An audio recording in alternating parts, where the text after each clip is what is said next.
Yes, thank you, Professor Denis, for the wonderful prayer.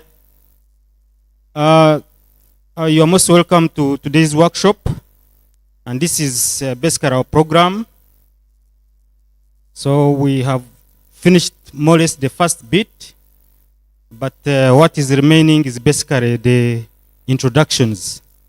So we can do a little bit of introductions of ourselves so that we get to know who is in the room. And then after that, we will just follow the program as it is displayed here. So maybe I begin with myself. My name is Engineer Dr. Chris Biaruhanga. I'm a lecturer of Kyambogo University. In this research program, I'm the country lead or country representative for Uganda. We are basically 4 countries: Uganda, Kenya, Ghana, and Nigeria. So I'm the one who is representing Uganda. So basically that's all about me.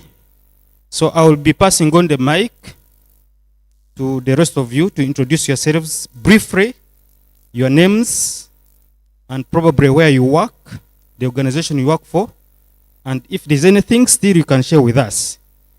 Thank you. So here it is. Thank you. My name is Dr. Meleki Kayesi. I recently have created an interesting organization known as Meleki Scientific Cafe, where I provide a lot of research, planning, support to research, transport, etc. Thank you. Thank you. You forgot to say that you are from Kenya, Kakamega. Thank you. Next. Thank you very much, Chris. I'm Gladys Nyachio, or Dr. Gladys Nyachio from Multimedia University of Kenya. At the university, I am the faculty dean, Social Sciences, Faculty of Social Sciences and Technology. And for this program, I'm the African program lead for MID-UTA, Making and Implementing Decisions. And thank you for welcoming us to Uganda. Yes, you are most welcome to Uganda. Feel free.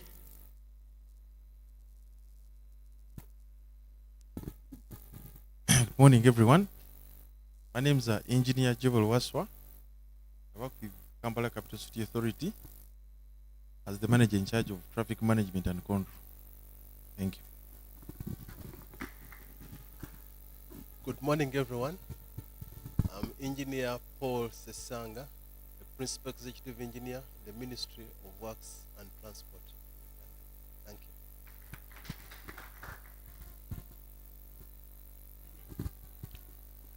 Good morning, everyone.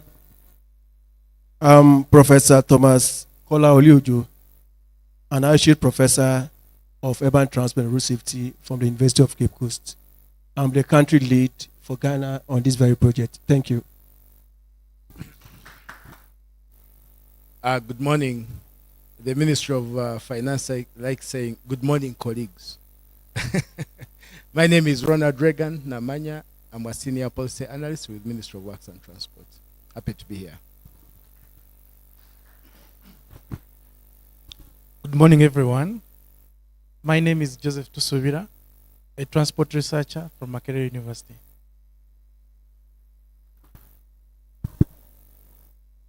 Good morning to everyone.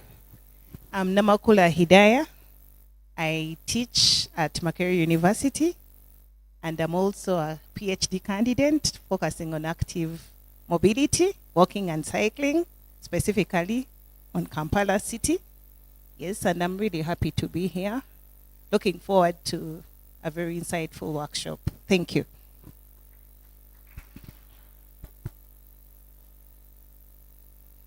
Good morning, everyone. I am Katamba Zaina, and I work with Ms. Namakula Hidaya on her project, Active Mobility. Thank you.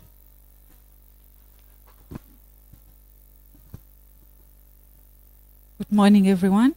My name is Fortunate Pira, engineer, and I'm a transport engineer with the Kampala Capital City Authority.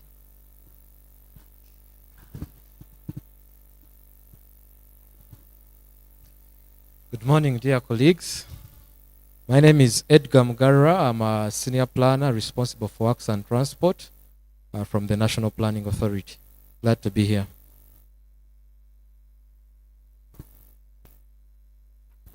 My name is Dr. Denis Olwakoya. I'm an associate professor, Department of Transport Management, Multimedia University. I'm the consortium member, country lead Nigeria. I'm happy to be in Uganda. Good morning, everyone. Good morning, everyone. I'm Emerenshan Babazi. I work with the World Resources Institute Cities program. I lead the urban mobility work here in Kampala, where we're focusing on road safety.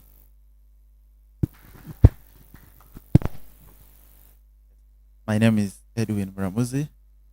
I'm a civil engineer. I formerly worked with UNRA. I just returned from doing my master's in transport engineering, planning and management in the UK, with a lot of interest in intelligent transport systems. I'll actually be presenting a paper on the European Conference on Intelligent Transport Systems next month in Turkey. Thank you.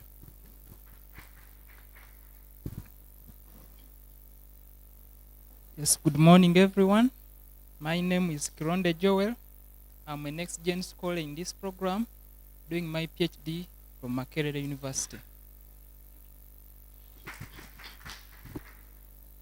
Good morning, everyone. My name is Grace Kakola Nalukwago. I'm happy to be here. I'm working on research as part of my PhD studies, research that focuses on non-motorized transportation.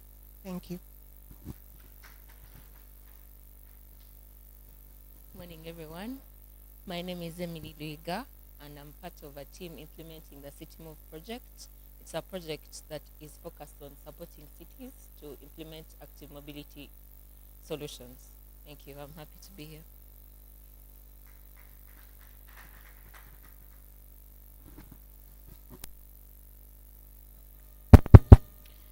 Yes, thank you, ladies and gentlemen. We have some of our colleagues who got stuck with the rain, but they will be joining us shortly, so we can proceed with the rest of the program, and they will find us with the rest of the discussions today. Based on our program, we are supposed to have some welcome remarks from the Dean, Faculty of Engineering, Kyambogo University, Dr. Charles Onyutha, who is also unable to be here at the moment. So for that matter, we shall skip that and then proceed to the next on the program, which is the research program introduction. That is going to be by Dr. Gladys from Multimedia University in Kenya. Thank you. So Gladys, the floor is yours.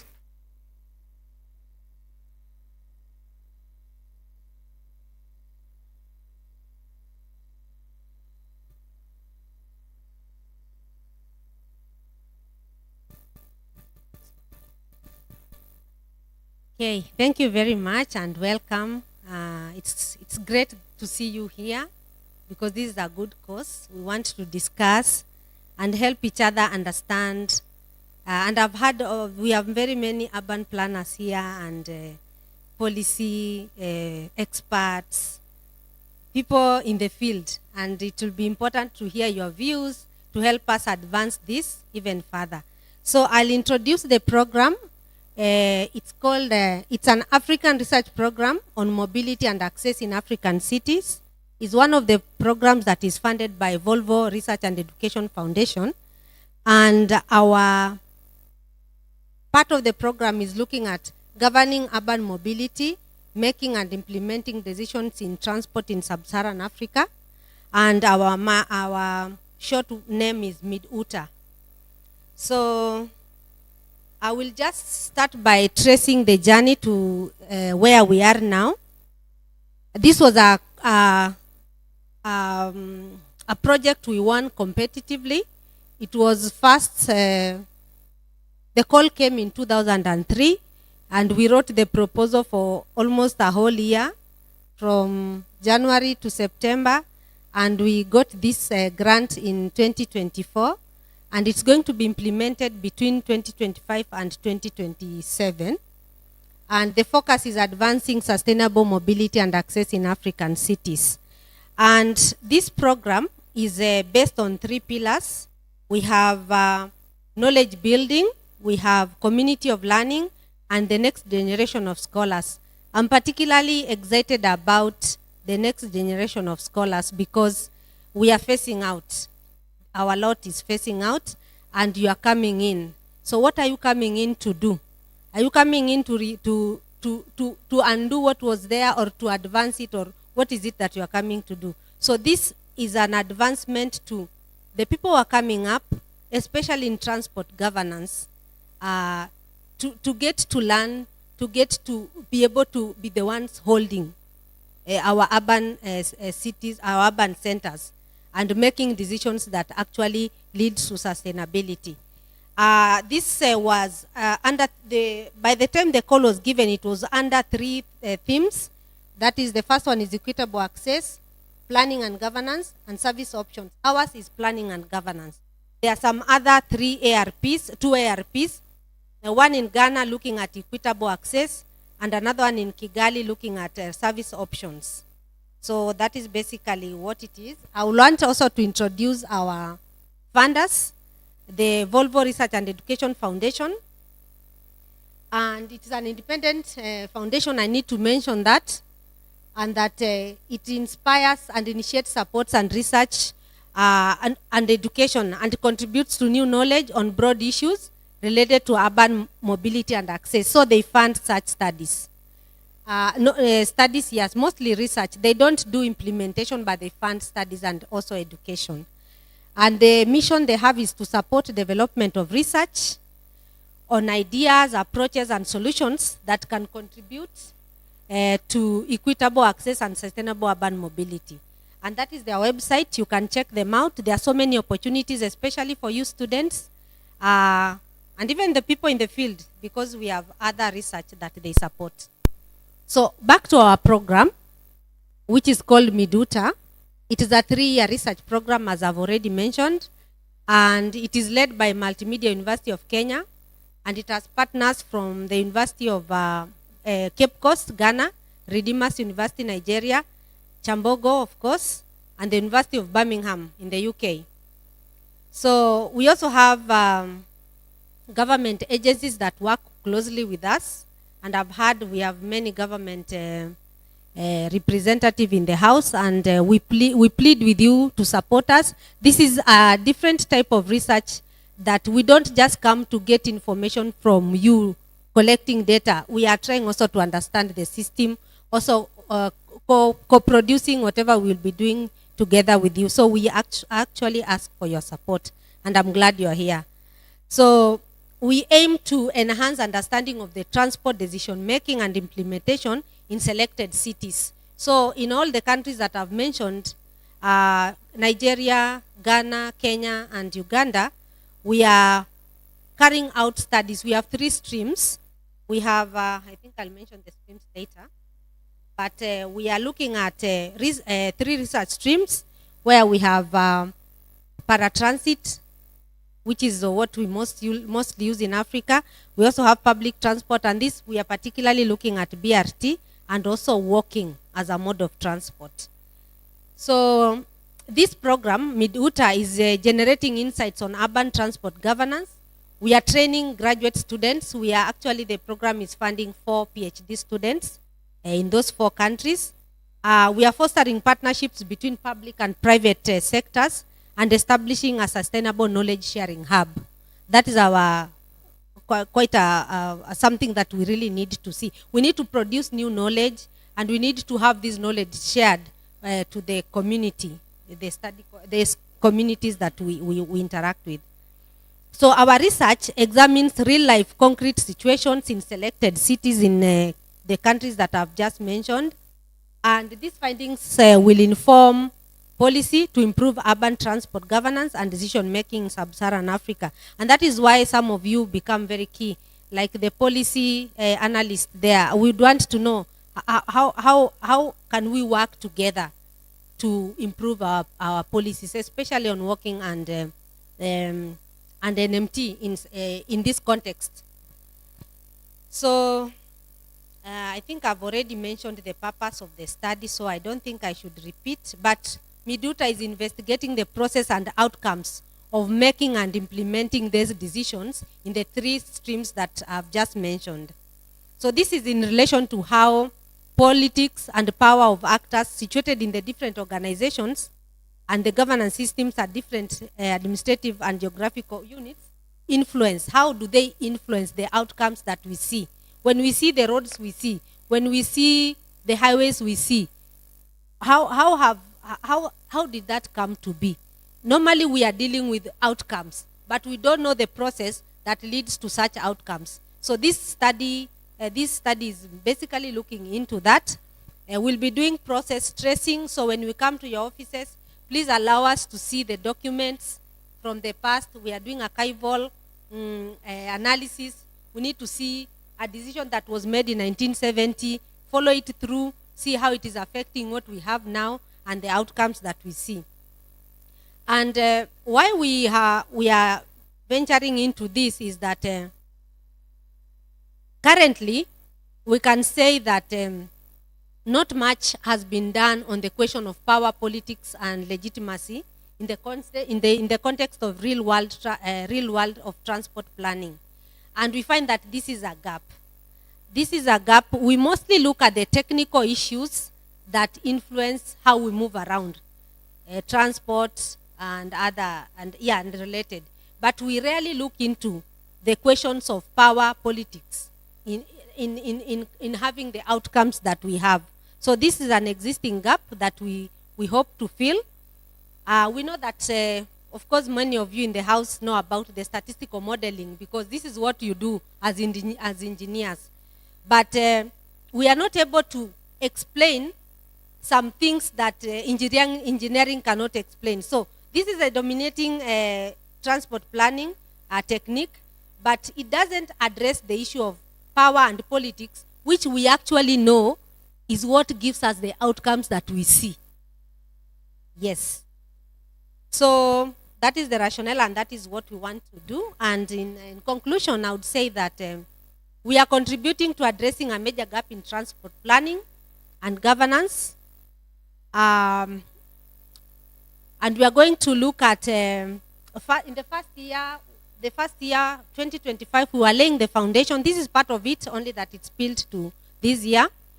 Looking at understanding, conceptualizing, and getting to understand what we really want to do, looking at the key variables, etc. And we hope that in the next year, this year and the next year, we are going to be dedicated in the field, collect data, and work with you to see how we can improve our cities. So this is the consortium team, and that is, of course, me there. We have Marcelo. We have Dr. Ojo, Professor Ojo. We have Professor Denis. Maybe you can just, Denis is here. You can see him not in picture. Professor Ojo is also here. Kayesi, you're still in our team, so you can just stand up. Although he has evolved. He has evolved since we started. He'll tell us more about it. And we have Fidelma, who is an next-gen in the project. We also have Yvonne, who is also an next-gen in the project. The rest, of course, were not able to come. Our structure looks like that. I will not go into details, but at least we have the country representatives from Ghana and Nigeria. We also have the represented institutions already here. Prof, you are still there. We've not deleted you. We have associated researchers, the people who are also supporting the project. We have Gideon, we have Taiwo, we have Ransford from the different countries, and we have partners. So if you don't see your name here and you have been invited, I think you need to talk to Chris and understand him better. Why is your name not in the partners? Because we are supposed to work with you to fulfill this, or to actually meet the requirements of this project. So that is our email address, and that is our website. You can check us out. And with that, I want to thank you very much for attending and hope to work with you better. Thank you, Chris. Yes, thank you so much, Dr. Gladys, for that introduction of our research program. So we'll proceed with the program. This time we shall have something to do with transport governance in Sub-Saharan Africa.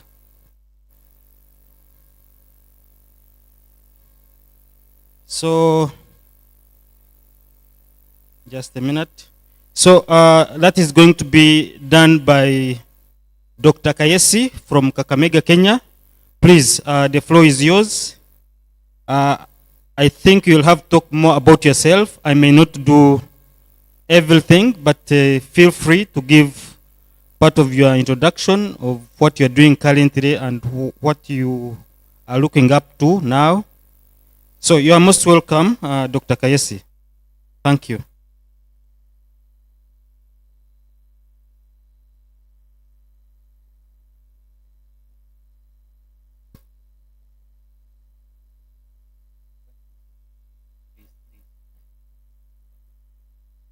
Yeah, thank you very much, Dr. Chris.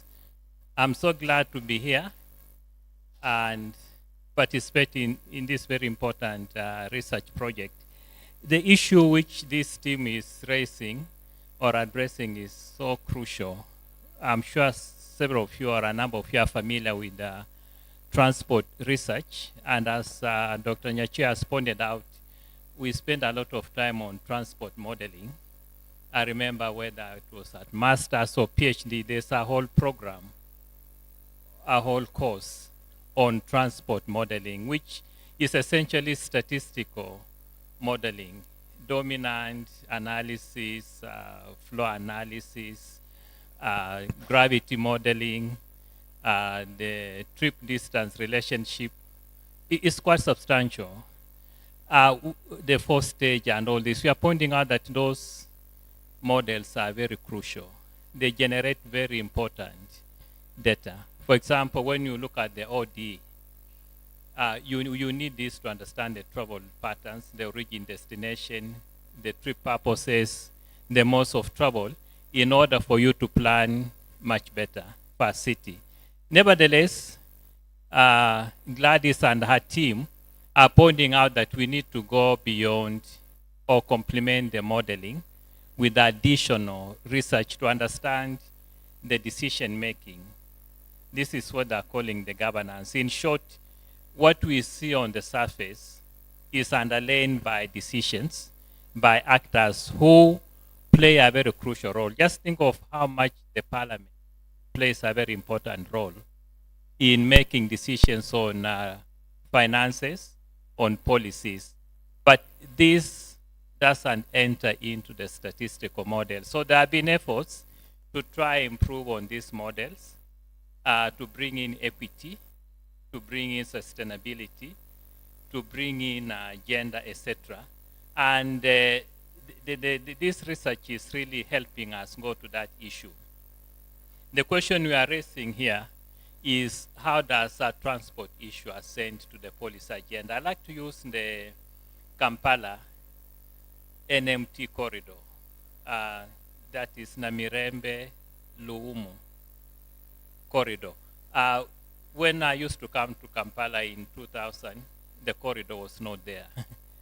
Then a couple of years, a while ago, came and it was so fascinating to walk on the entire corridor. And the question that struck me is, how did we get there? So when you look at the literature, most of it points out that walking, cycling, the animal drone, the human drone means of transport are not a priority in terms of the infrastructure as well as the services. So you can read most of the literature will be saying that. However, there's a unique opportunity in Africa that what we used to say is not a priority, that actually is now a priority.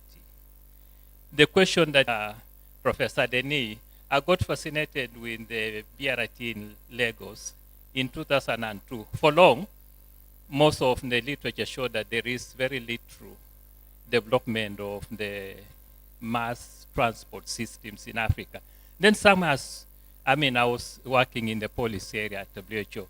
When I was looking for case studies, there is a new governor in Lagos, something is happening, is being given awards, and I went further, what is happening in Nigeria? Because the literature said that nothing good is coming out of Lagos, it's chaos. And as I went further, we documented this case study.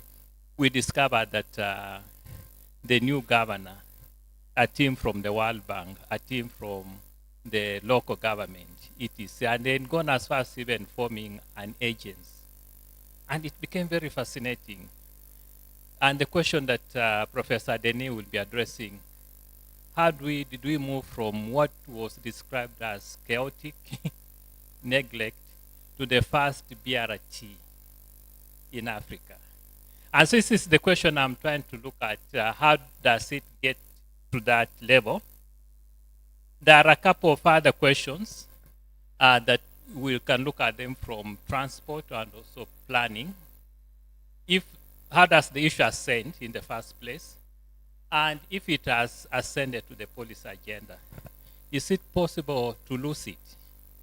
Or is it possible to sustain? So what do we do in order to make sure that it remains high on the agenda? The last question is, what factors influence the implementation of a decision when it has been made? Now, when you look at the transport governance, there's an important area that is missed out, which I think we need to clap for these 4 researchers that they have actually hit it on the right. You call hitting the nail on the head. And it's so good that the 4 of you really, truly need to be complimented. And being given a gift of matoke. Emma, if you can really make them a very good dish of matoke, that will be wonderful.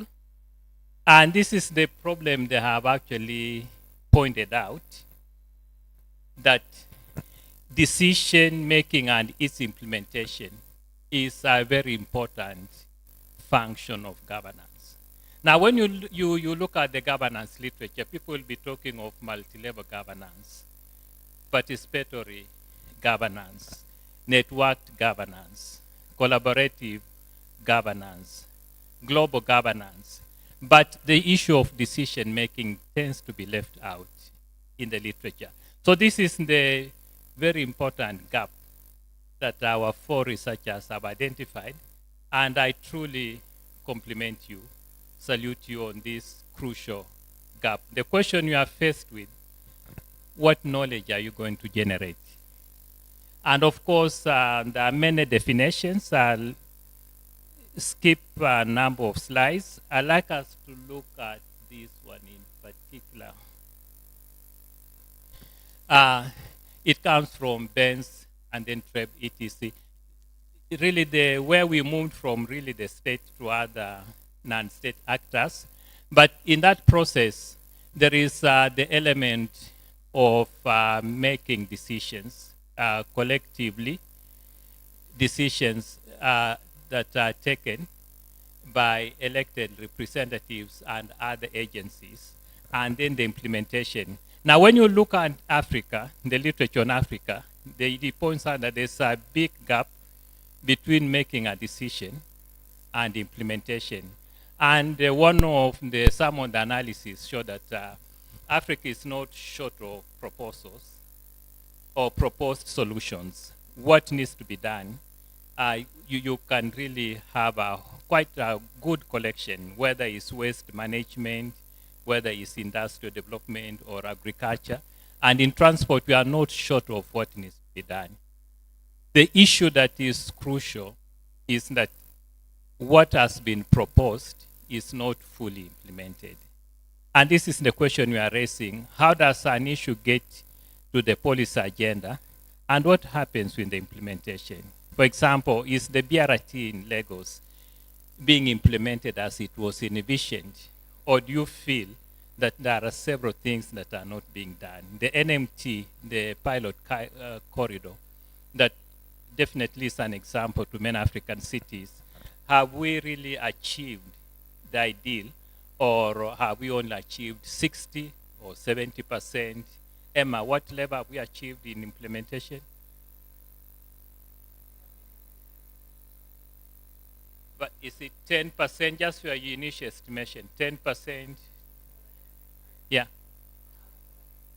80%. And we want to understand what favored this 80% achievement, when in several African countries, there'll be analysis pointing out that very little.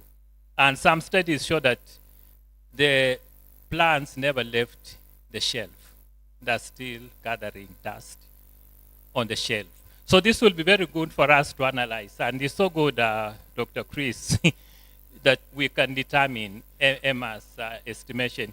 How comes that we're able to achieve 80% implementation when other cities in Africa don't even reach 10%?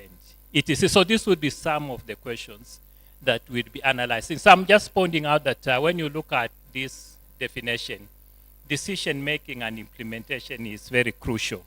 I'd like to move to the next point about the transport governance research in Africa. Basically, we are at the beginning, and it ties very well with what Gladys has said. It's a huge, huge opportunity to both the senior researchers, Chris, Professor Denis, Professor Ojo, Dr. Gladys, and then the next gen, represented by Joel here, that we have an opportunity to work together and deliver very insightful studies, results that are not yet in the transport literature. We have some, but we are going to refine it until you become a major force. The group you have here is so strong that you'll become a very important group of researchers globally. Forget about Uganda, Kenya. You are a global group. Isn't that okay? You're already recognized. Your voice is being heard. Your contribution is already being recognized. That we have a unique group. The history part of it is that we had an earlier effort from 2007 to 2012, a Center of Excellence. Governance was one of the topics, but we dropped it for various reasons. So at the moment, you seem to be the only, not you seem, you are only the only group in Africa that is primarily focusing on transport governance. So I'll really encourage you. I will encourage you to push. And even when you look at other centers of excellence around the world, they tend to handle so many topics. And transport governance constitutes almost maybe 10%. But this is so unique. All their research efforts, 100%, is on transport governance. So the criticism we've had, where are the African-based models? You are going to answer it. All of you say, when you read the literature, that we are using models from the global north.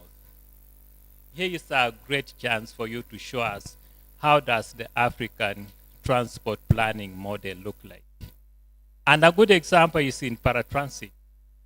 The experience we've had in paratransit all the way from the 1950s, 40s, beginning with some work in South Africa up to now, is adequate for this team to analyze and tell us this is now the African paratransit governance model. Isn't this a great opportunity, Professor Joe, for your name to be up to show that you are the one who has actually proposed this model? And you'll be shattering the global models, which we are talking with Emma. She used some of these models when she was at the University of Edinburgh. She'll be happy to now read and celebrate and promote a model that is led by Professor Ojo on paratransit. And here you have Chris to really advance the NMT model in Ugandan context, Kenyan context, etc. So the question we want to answer is, how does an issue get to the political agenda? Now, what I'm pointing out is that we can easily ignore this. And I've been to Kigali, I've been to Addis Ababa, I was in Curitiba, and I stepped exactly where the first BRT was established to make sure that I see it myself. I was in Sao Paulo, Copenhagen, name any city. For the last 23 years, I've been traveling around the world. And what we have here in Africa is so unique. So we can easily underestimate it. This is what I'm pointing out. And we keep on, when I was in policy, people will write and say we want to visit that. They'll always say we want to go to Copenhagen, we want to go to Curitiba, Sao Paulo, we want to go to New York. And when I told them, but why can't you go to Kigali? They'll tell me, no, we want to get per diem. And I say, but no, now, what are you looking for? Is it per diem or you want knowledge? So I like to see a situation where people are traveling from other parts of the world to come and spend 3 weeks in Kampala studying the NMT and learning from the mayor of Kampala, the planners of Kampala, how they do it. I like to see a situation where people are coming to Kigali and in Addis Ababa. I like to see African countries not spending all the time going to Copenhagen anymore. We should go to Kigali and we should come to Kampala. And how do we achieve it? Part of it is we need to document what we have. So we are likely to underestimate what has been done with the Lagos BRT getting to the policy agenda. We are likely to undervalue the Kampala NMT corridor. You know, we can just look at it as something small, but if you've been living here for over, I'm now 63 years, for me to see this happening in Kampala, which I didn't see in Kigali, is such an important policy development that we need to analyze. So when I talk to Joel, I want to see you analyzing that corridor as your full PhD. Is that okay, my friend? That's a complete dissertation. Don't look for any other city. That corridor, is it 1.5 kilometers? That will give you a PhD. Is that okay? It is. So I'm pointing this because as I talk to our PhD students and I talk to our researchers, they seem to be thinking that the innovations are elsewhere. They're in Europe, they're in South America, and ask them, but Gladys, why haven't you documented the Mamangina, the Nairobi, if you go to Nairobi, Mwindu Mbingu Street, the walking way was not there in 2010. But Gladys tells me how she wants to go to Copenhagen, and I want, why? Why can't you document what you have? Is that okay, my friends? So this is the point I'm really belaboring, that there are many models from the global north. One of it is the multiple streams model. I'll not go deep into it. That talks about the streams of problems, policies, politics, the policy window, etc. We have this other one, the critical juncture model and the oral transitions. And I like to see Chris and those working on walking on BRT or paratransit. Why can you take these models, test them, and then dismiss them? Is that okay? So you look at what they're saying, try to figure out, can it be fully applied? So you explore, and then you'll actually find out that your context here suggests some other variables. So we can modify, we can expand on them. So this will be really the first question that you can answer. How did the NMT policy, where we have now a policy document on NMT in Kenya, where else in Uganda, which African country has an NMT policy? South Africa, yes. Another? Yeah. Now, why can't you answer that question? How did it get there? Take this model, test them, and then revise them. So you'll be actually pointing out that you've challenged these models using your contextual data from all those policies. Joel, are you already doing this?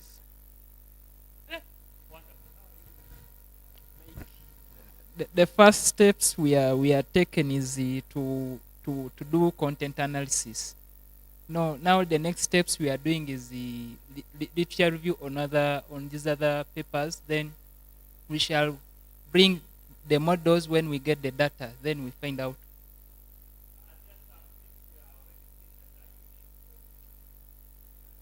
So far, I've already seen that the NMT safety is more a symbolic thing than what is the outcomes.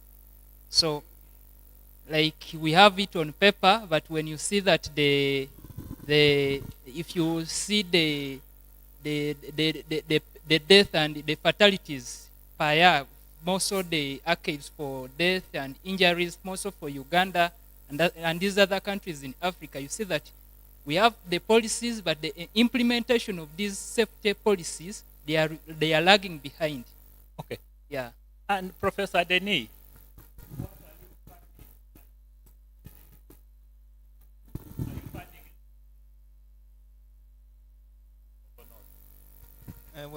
we are on a peculiarity in terms of the environment that we find ourselves. And though the global north may give us some maybe policies, but at the same time may not be overarching to meet our own needs. But we are going to look at this vis-a-vis and to make sure that we come up with something that is unique, that we can also propound and say this is our own, and something that will work for us. Okay, and the policymakers who are here, do you see any unique ways you manage to get these issues on the policy agenda? Professor Joe wants to contribute, yes? Thank you very much. I think having looked at this template, it draws my attention to the evolution of how border, so-called here, has been legalized in Ghana. The law before 2025 banned the use of border. And that takes me to the antecedent conditions. It became political prior to 2020 election because it featured in a political party's manifesto. Unfortunately, that government lost. Then in 2024, it featured in their manifesto. Then that takes us to the cleavage or shock. There was a kind of confusion between the ruling government then whether to allow the operators despite the ban. They tried to give them an alternative livelihood. And that takes us to major episode of institutional funding. There are agencies responsible to enforce the ban. But because of the political undertone, it's never materialized. And this has metamorphosized into what we call a legacy. That the current government in Ghana, which made it a political manifesto, amended the law within a year. And they are even passing what we call a regulation to influence the law that has been amended. And I think I really appreciate, when I first saw this, I think it drew my attention back to how border regulation in Ghana has evolved within 4 or 5 years from being banned to being a legal entity in Ghana. Thank you very much. So Professor Joe, are you telling us that you can test this model and revise it? So when we meet next, you will show us some effort. You know that true aspects to this model, there's variation, but are not going to be. The conditions, of course, working conditions were not good a few years ago. They are improving now. And talking to the people involved, I understand or hear that there was an opportunity that presented itself. Some years back, the city of Nairobi was given an opportunity of NMS having an organization, not an organization, an agency, Nairobi Metropolitan Services. So when this Nairobi Metropolitan Services was formed to help the government deal with issues of transport, sewerage, and other issues, other services, then there was an opportunity for the transport for the walkways to be done. The window of opportunity that presented itself was that there was already an NMT policy, and then there were people who have been waiting to implement it, the technical people. And also, looking at the last bit where Melek is talking about legacy, there was somebody who needed to have something, leaving behind something, legacy. Not an institution like in the previous slide, but a person in the previous leadership of the country. So all this came together and gave them an opportunity to implement walking facilities in the city.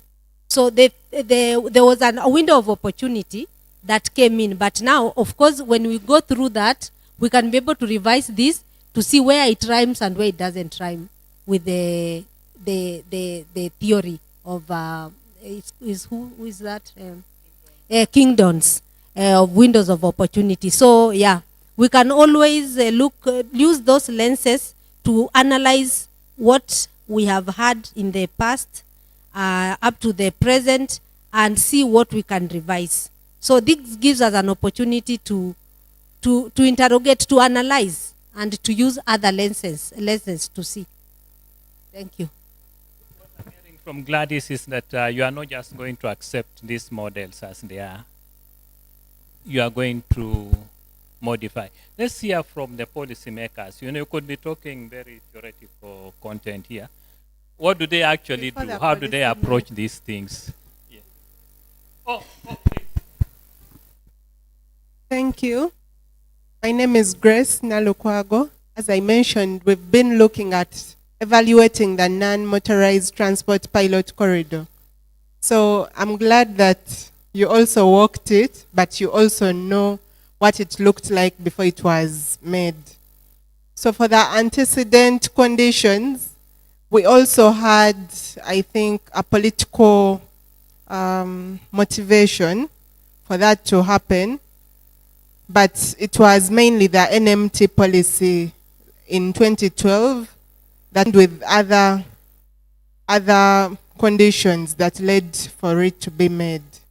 And then the shock. Very good, great. What was this political motivation? Is it very confidential? Is something that you... I will say, for me, what I've so far understood, but there are policymakers who will throw more light to this. At that time, we had Jennifer Musisi. She's referred to a lot.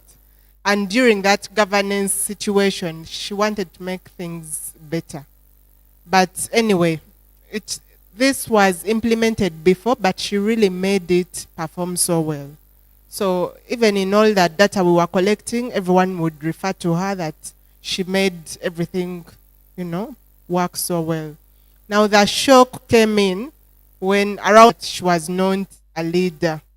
Everything went, it became chaotic, and there was a lot of encroachment. People couldn't walk comfortably anymore. The borders were too many. The street vendors all over the place. So she had enabled the place she and all the people enforcing in KCCA had enabled some sense of organization along the corridor, but that went away. But what enabled this to return, because as of February 2026, things became so different, so good. Like right now we see the enforcement is more consistent, people are walking. You could see the appreciation from so many different circles, the elite, non-elite, etc. And part of that, now this one, we've not talked to people. Before we had some focus group discussions and key informant interviews, but right now it's something that we've seen, I've observed. The institution, KCCA, has done so much to support this, to ensure that the enforcement is regular. I've seen even the deputy executive director supervising that place, as well as different people in the institution supporting and going far and beyond to ensure that it works well. Thank you. Yeah, thank you. It's so nice listening to all this, and the conversation can go on if Dr. Chris allows. Thank you very, very much for that. I think you are really opening a good box. Now, I just wanted to know, what made it so good in 2026 that you are seeing people appreciating? What changed?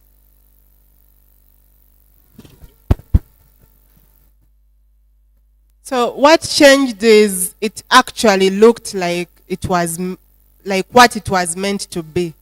There were no street vendors that were blocking the pathways. The borders were not there. They are very few.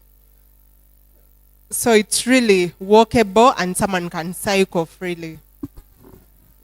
Okay, thank you. Joel, I hope. Just if I can just supplement, I think there is a policy in Uganda that is currently being implemented across cities, starting with Kampala, Capital City Authority.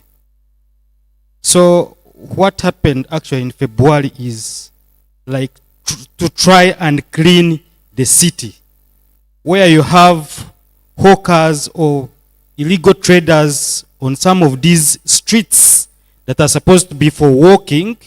Ideally, they were removed from the streets. So you can imagine the chaos that used to be on our streets was kind of reduced. And then with that kind of enforcement in place, then most people were able to see that we have, as an example, a walking street or corridor, and then they could take advantage of it, and then they could appreciate and love being in the city. Something like that. Thank you. Thank you. I just going back to our next call. Are you already writing the next paper, or you want 2 months? In the evening, will a draft start showing up, or? So far, I have some other paper that is already running right now, but we are still revising it on safety. And it is a review on safety, which it has cities, Sub-Saharan Africa, then countries in Sub-Saharan Africa. So I don't know, but I couldn't show the findings now. Okay, thank you. So I think what we are pointing out that there's so much research we can do. And this conversation, what I was leading to Joel, is that is generating certain insights that this evening, if you want, you can come and spend time with you. We found a nice cafe down the road, and we begin to prepare this paper on how did the NMT get to the policy agenda. I won't be a co-author. I'll just help you to begin to draft it so that by the end of this year, the transport community should see a unique paper from Uganda.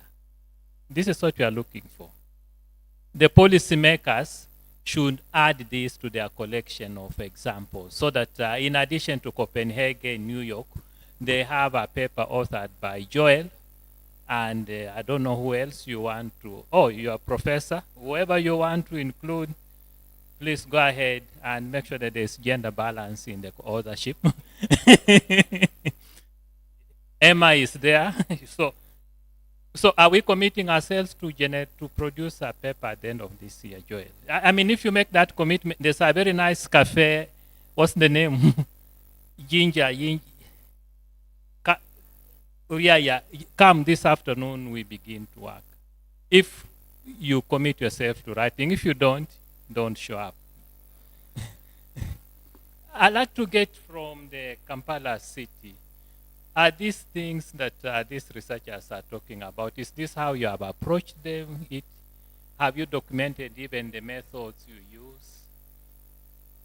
I'm not putting you on the spot. Feel free if you want to comment, but if you don't, again, there is no compulsion. But would you like to react to what all these researchers are saying? Do they ever talk to you?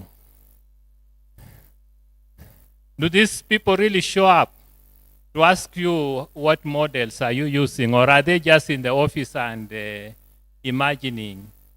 You see, all these theoretical models, I don't know whether they really talk to the practitioners. If one of you is willing, but if not, let's continue. You can come in at any point. Oh, thank you. Yes. Well, thank you very much. I have a presentation. I didn't want to preempt it. Okay. But if you go back, you know these models are the same. Yeah, just behind. Government, we are more into the problem analysis. Yes. Because it's the same thing that the other two models also show. We see a problem and its persistence triggers government action. So for us, it's more of a problem. What is a problem? What is consistent? When you see NMT, like you will see in my presentation, the issue of borders, he talked about it. They came, they take over marginal reserves, they go on the pedestrian walkways, they mess up things, and we have seen increases in fatalities and so on. So for us, it's a problem issue that triggers government action. And normally we have a tool called regulatory impact assessment, which actually looks at the problem, its magnitude, what causes it, and then we propose a strategic solution. So it's like a problem tree analysis. What are the root causes? They bring out the core policy issue, then it bears fruit, the fruit which is bad in terms of the consequences if nothing is done. So the models are the same. We use the same. They're absolutely the same. I just have a question. We have excellent scholars here. Do they ever come to your office to just learn from you? How do you go about this? Or they're just busy bashing the... Do they ever show up? I mean, the researchers, do you ever go to their offices to sit down and learn from them? I must appreciate that there's a growing interest from the researchers.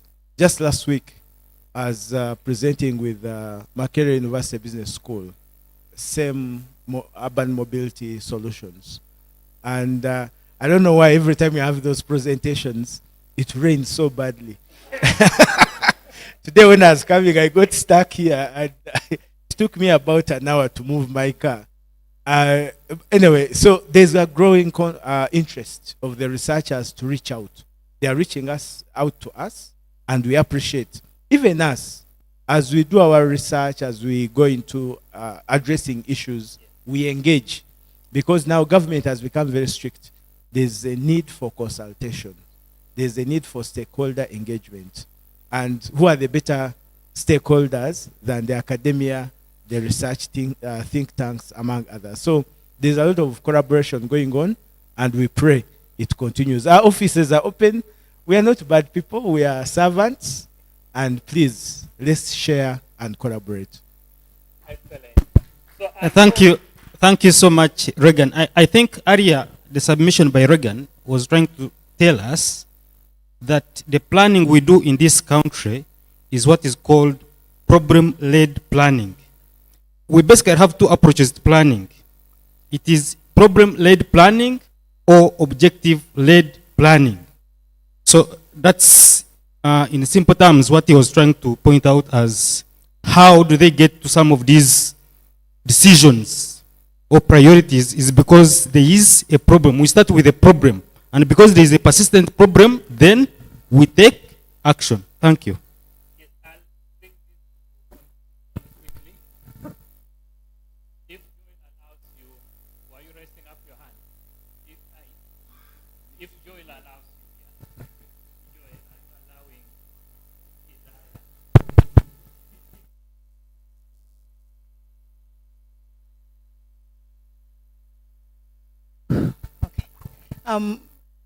I honestly appreciated when Grace was sharing her story. And as we were starting this conversation, to me, one thing came into my mind is that, do we have systems? Are we looking at governance and politics? You know, the two are really confusing. I've been asking my friend, are the two the same? Because we have suffered as researchers. You know, you come up with results, you want to implement something, and then you present it to the authorities, only to be shattered. You get it? So we had this project where we wanted to implement a living lab. We presented, you know, you have put so much effort, only for it to stop at a certain stage. What am I trying to say is that governance might be pro, but then there is something else that also comes in, which is politics. So we need to also understand the systems. And the one thing that really beats me, the one thing that really, you know, sometimes I feel like I don't want to leave bed, is the fact that when governments change, for example, we lose everything. So even as we are doing this research, do we have to go back and see how to form a system that will last? For example, even if we don't want to, you know, look at these models, like when we go to, for example, those, you know, developed countries, like they don't depend on the politics anymore. You get it? So the systems are in place. What do we have to do? Really, I really appreciate the fact that we are looking at governance. But if we do not have a clear distinction between governance and politics, I feel like sometimes we are putting in so much, but we are not achieving. We need to really come up with these systemic approaches. Thank you.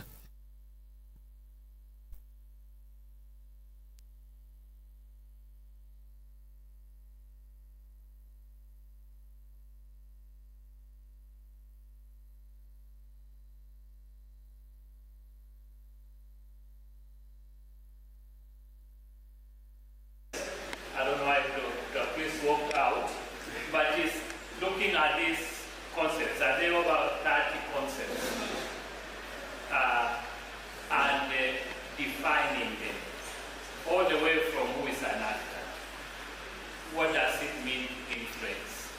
What is power? So all of these are related.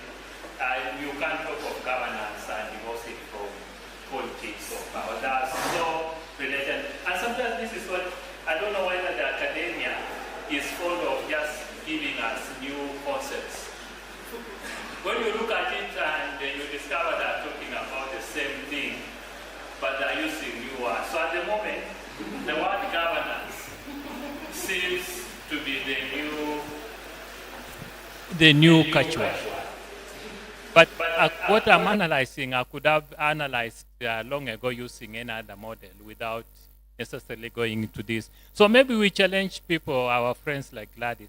Why can't you look again on whether truly there are any new issues, new concepts, or we are just going back to the same idea, but reframing it using new words.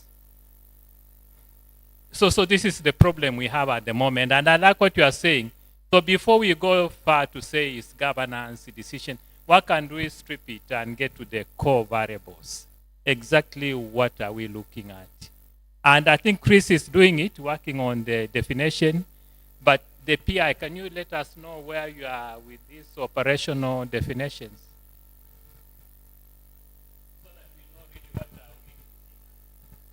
Okay. First of all, I want to to just talk to Idaya and tell her, so sorry about that, but thing is, even from academia, we have a problem. We want to construct or generate something and throw at the government. They are not involved in the process. They don't even know what we are doing, and we are busy criticizing them, because we do not understand what also they are dealing with. They are also dealing with politics within the institutions and the modeling and whatever it is that they do.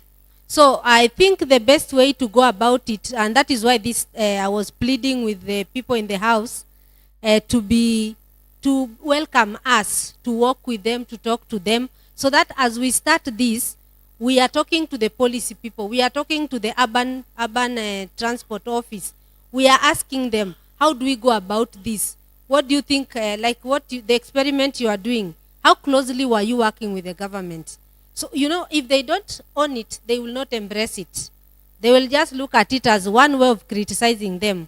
So we act in academia, but going back to the issue of whether it's governance, whether it's politics, in this study, we are looking at a number of variables. They are up to, I think, 22. Chris is looking at them. I don't know whether Chris has already done a few. So he hasn't, he's working on them. So, but we are looking to understand, when we say governance, what is it and how are we measuring it? When we say responsibility, what is it, what does it mean in governance? And many others. I think I cannot remember all of them now, but it is a matter of understanding what we are looking at and how we are going to measure it. Because unless we do that, even when we come to your office and then we tell you, oh, we are looking at governance, you're wondering, governance what? Decision making, or what? What is it that you are looking at? So these are the... And part of it, I'm actually developing a scientific and skill development lab where I help researchers, practitioners deal with the practical issues that are faced with. You've received review comments from a journal. You spend the whole night crying. Please come to my lab and I will help you. You've been asked to develop a master plan for a city, Ginger. And you're wondering, what will I tell my governor? Bring those pains to my lab and I'll help you. You are grappling, why am I living? You really don't have a clear purpose for life.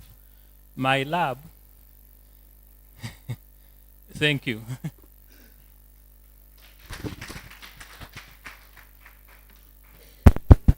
Yes, thank you so much, Dr. Kaesi, for the wonderful presentation. I think it was a nice engagement. So we proceed with the agenda.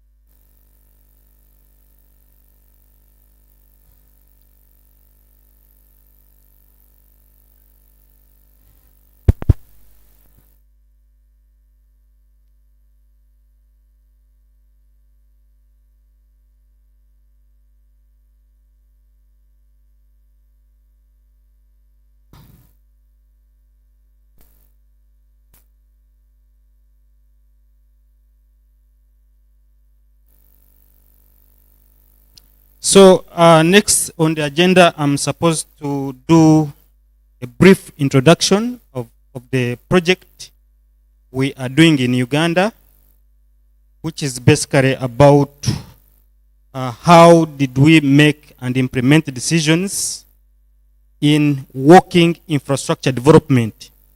How did we get to the NMT policy that we have in Uganda, which is something very good, because Uganda is among the 4 countries in Sub-Saharan Africa that have an NMT, standalone NMT policy.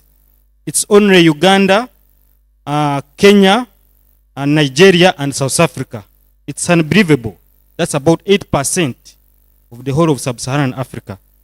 And then, of course, the other thing is about, finally, yes, we had the policy, but it was good enough. We went ahead and implemented part of the policy. And then we have in place what we call the NMT corridor, specifically the one of Namirembe.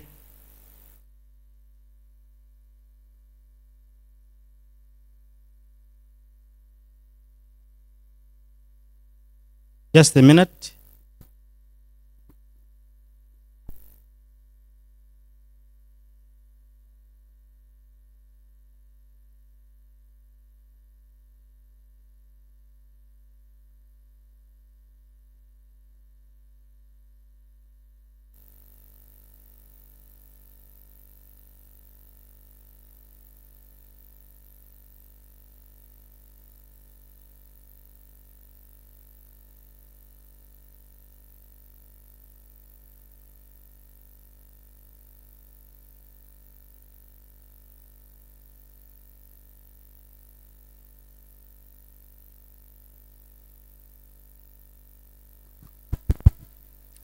So thank you so much. So I was saying I'm just going to make a small presentation regarding making and implementing decisions in transport in Sub-Saharan Africa.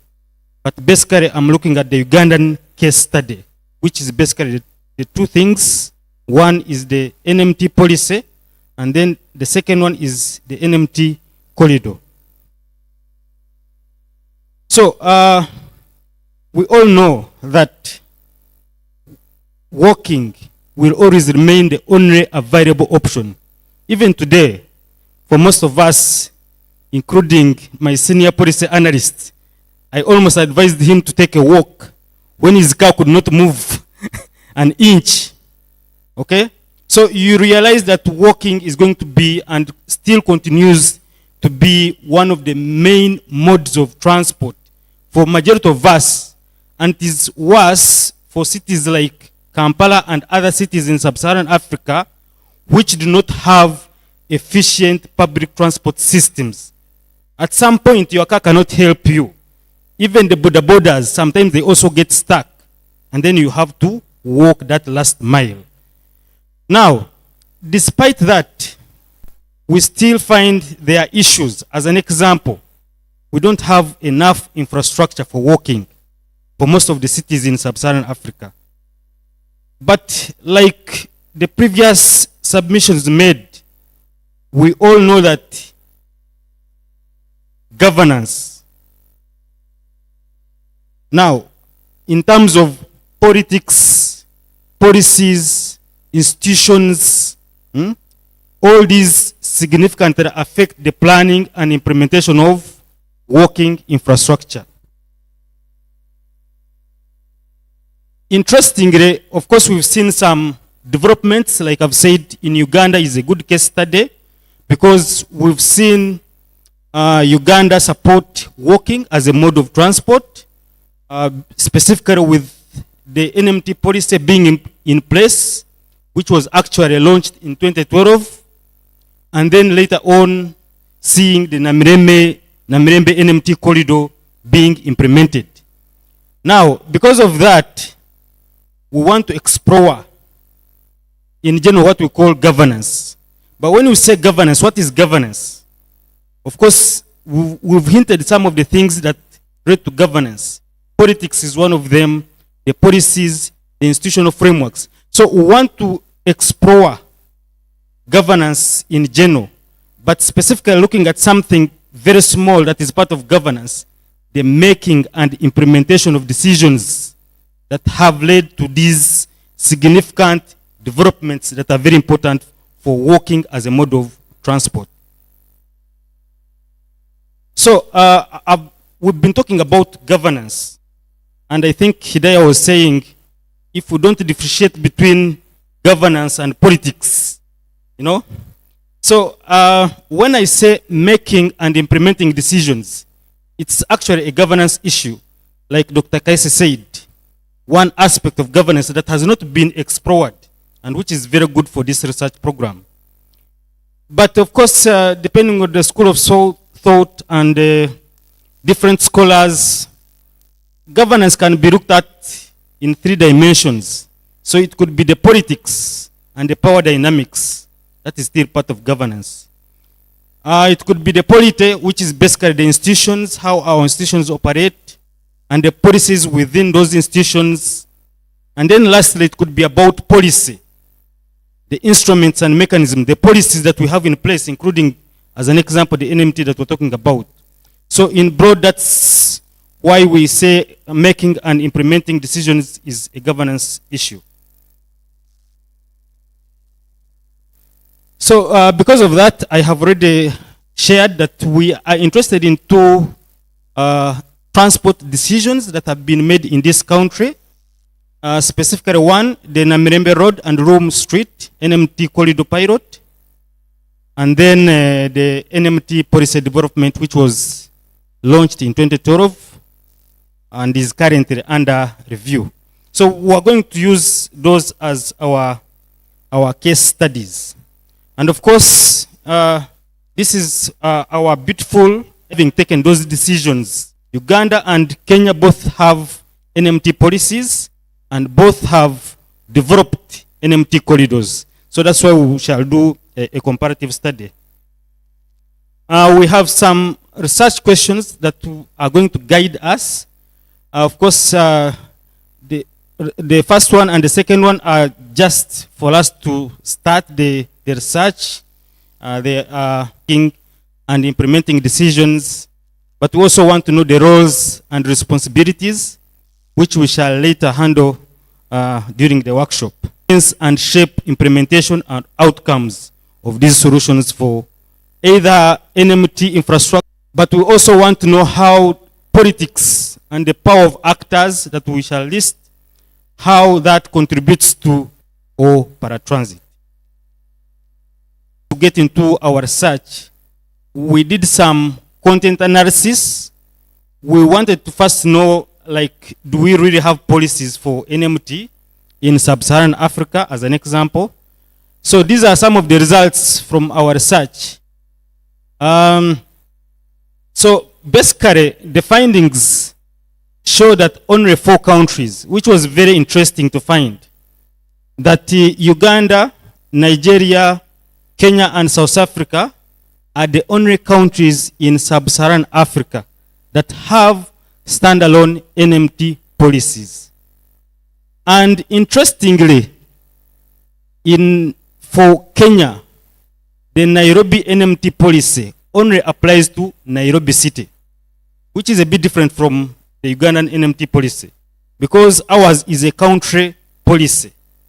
Kenya, Nairobi is a city policy. The same applies to Lagos, Nigeria. They have a city policy. So you ask yourself, what happens to the rest of the cities?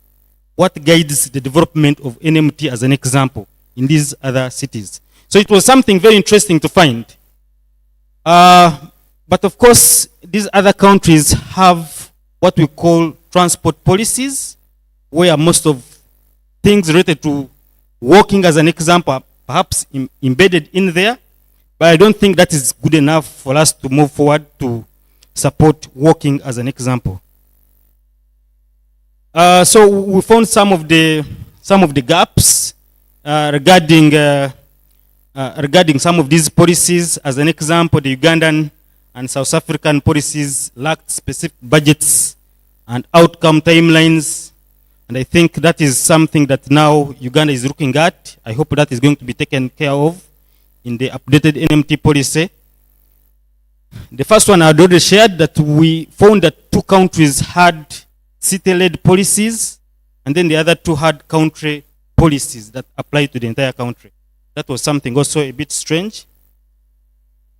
These are some of the, of course, still some of the gaps that we found. Environmental and equity-related objectives were missing in most of the policies, despite their growing concern globally.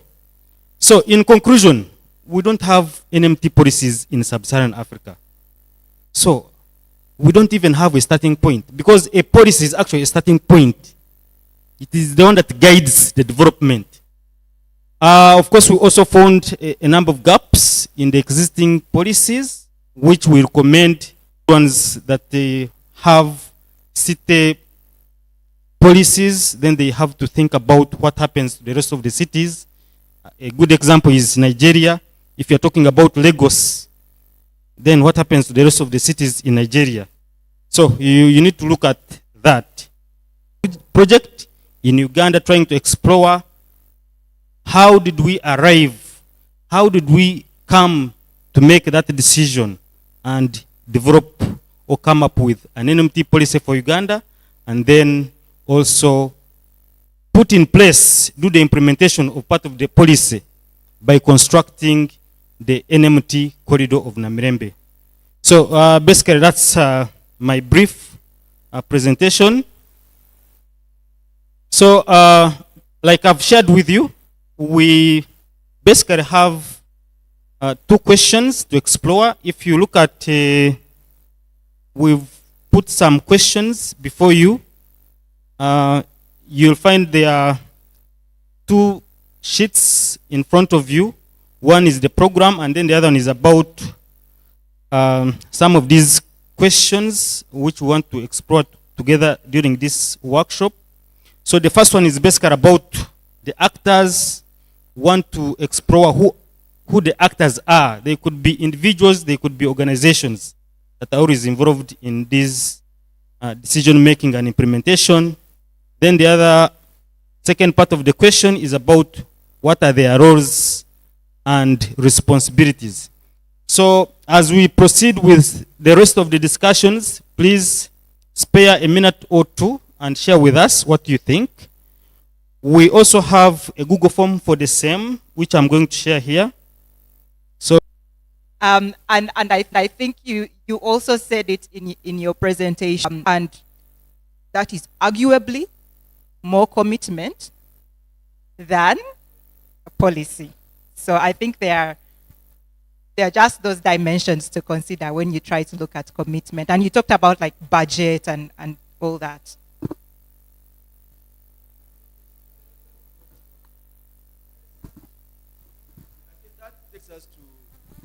I stand to be corrected, by the way, because we have a lot of learned colleagues who are here also. We have what we call strategic plan, and we have a policy. Ghana, for instance, has what we call non-motorized transport strategic plan, which tells what they want to do. But that can be equated to be what? A policy. So in some instances, some local jurisdictions may have plans to have what we call workable environments. But when you talk of a policy, it's like a document that guides an activity which has to be followed through. Like what I think the lady here was talking about.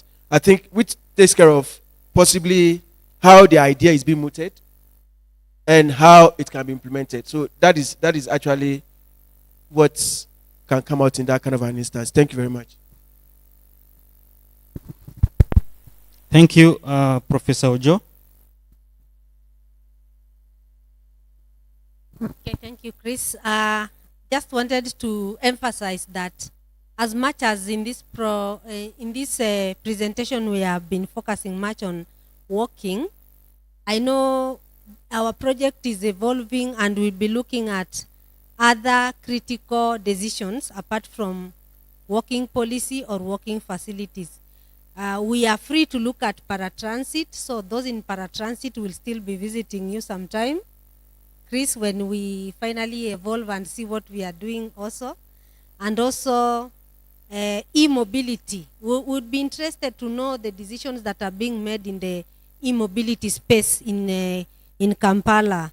And therefore, as we speak about walking, just have that in the back of your mind that we'll also be coming to you to ask about those other issues. So when you hear us talking about e-mobility, don't wonder where we are coming from this time. It's just part of the program. Thank you.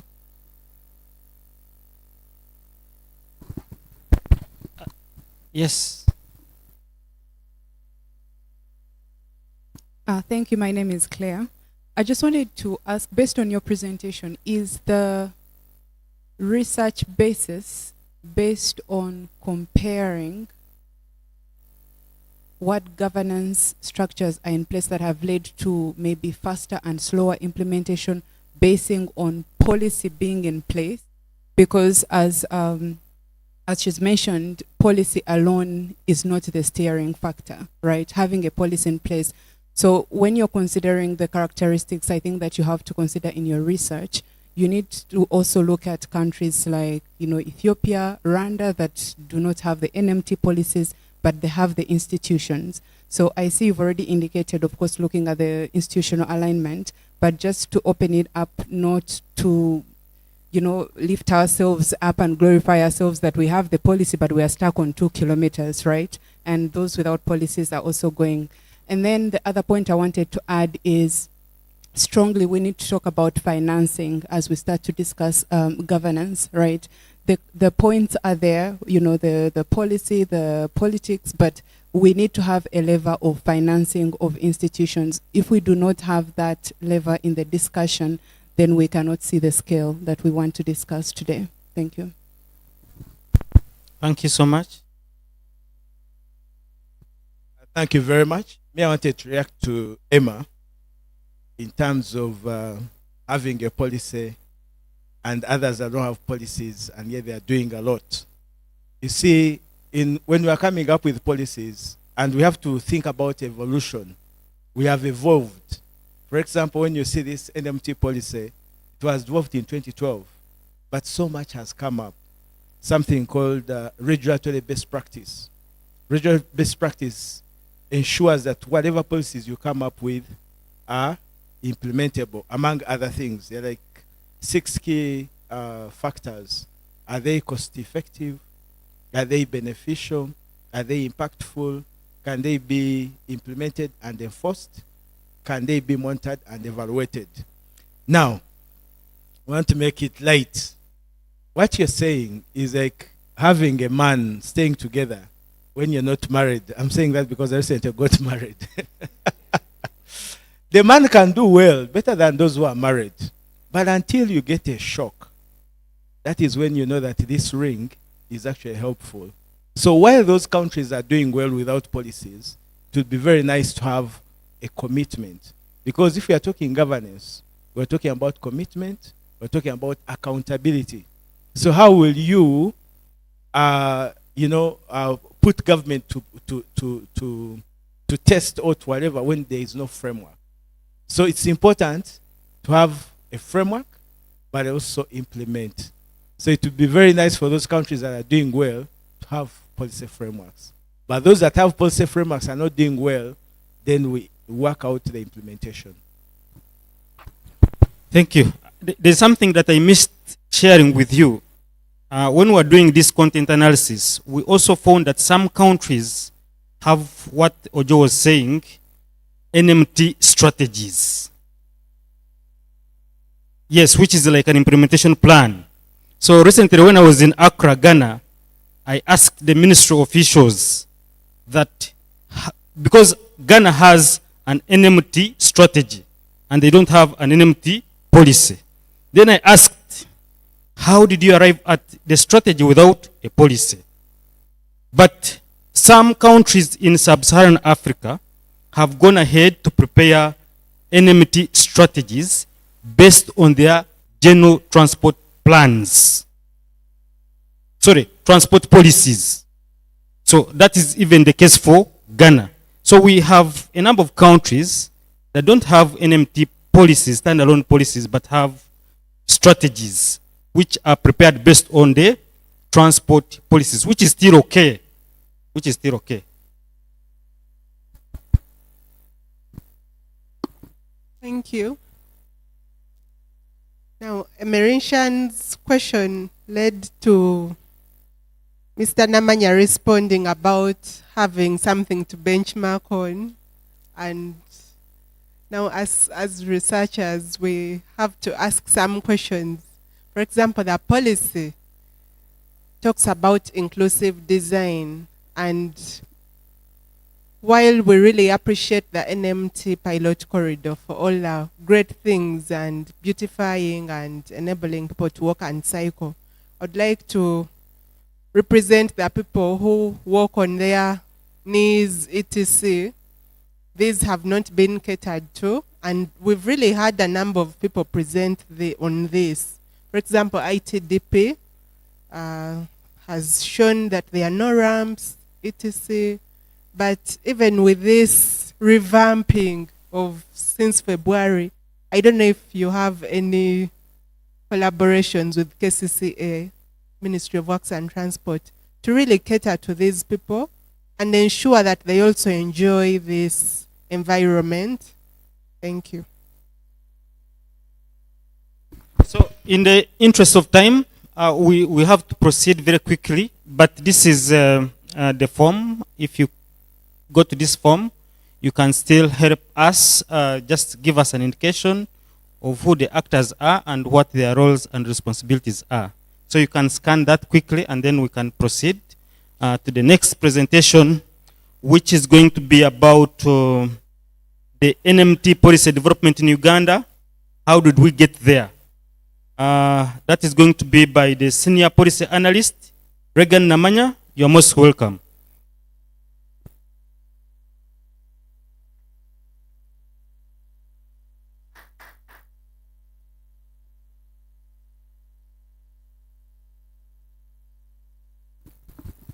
Thank you very much, Engineer Dr. Chris. You know, these people have studied, and being the ministry that recognizes engineers, when someone has put in effort, their titles have to be honored. Yes.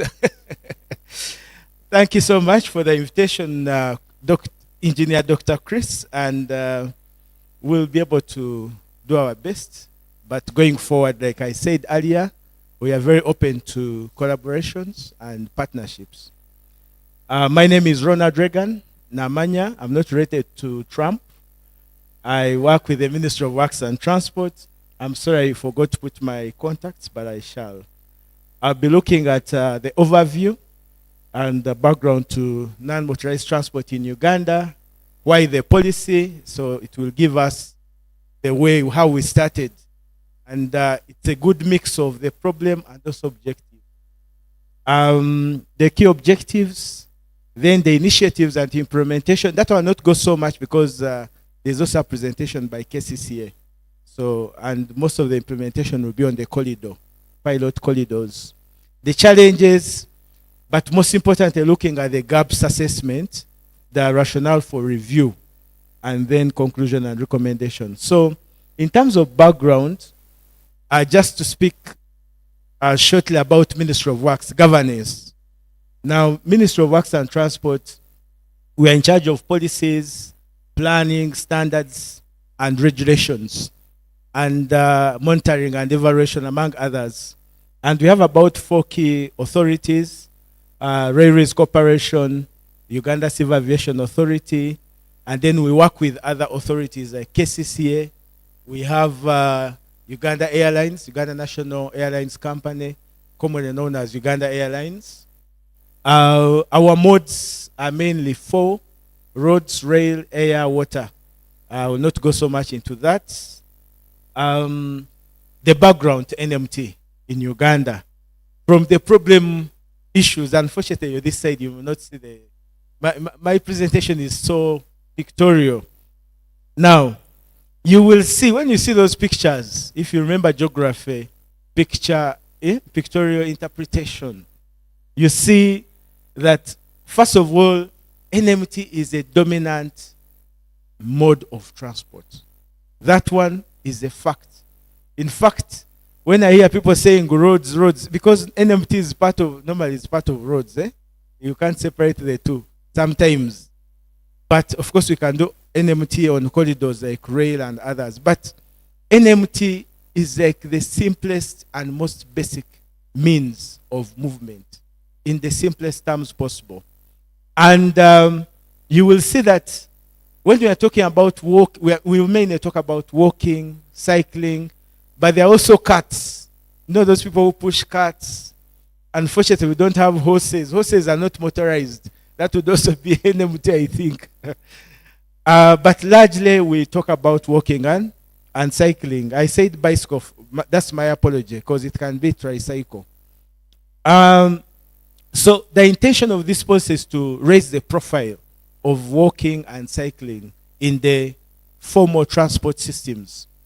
But the two aspects, the problem issue was, one is that you'll find that in Kampala alone, over 50% of how people come to Kampala and leave Kampala and do their business in Kampala, more than half is NMT. More than half is NMT. Now, unfortunately, NMT is disproportionately mostly used by the vulnerable groups. Low income, the women, the youth, and some of the other special groups, the PWDs, among others. Now, the other challenge that comes when you see that picture is in terms of the infrastructure. When in the 90s and the 1990s to 2020, there was a lot of rapid urbanization. I might not follow so much into the presentation, but I want to give you a story.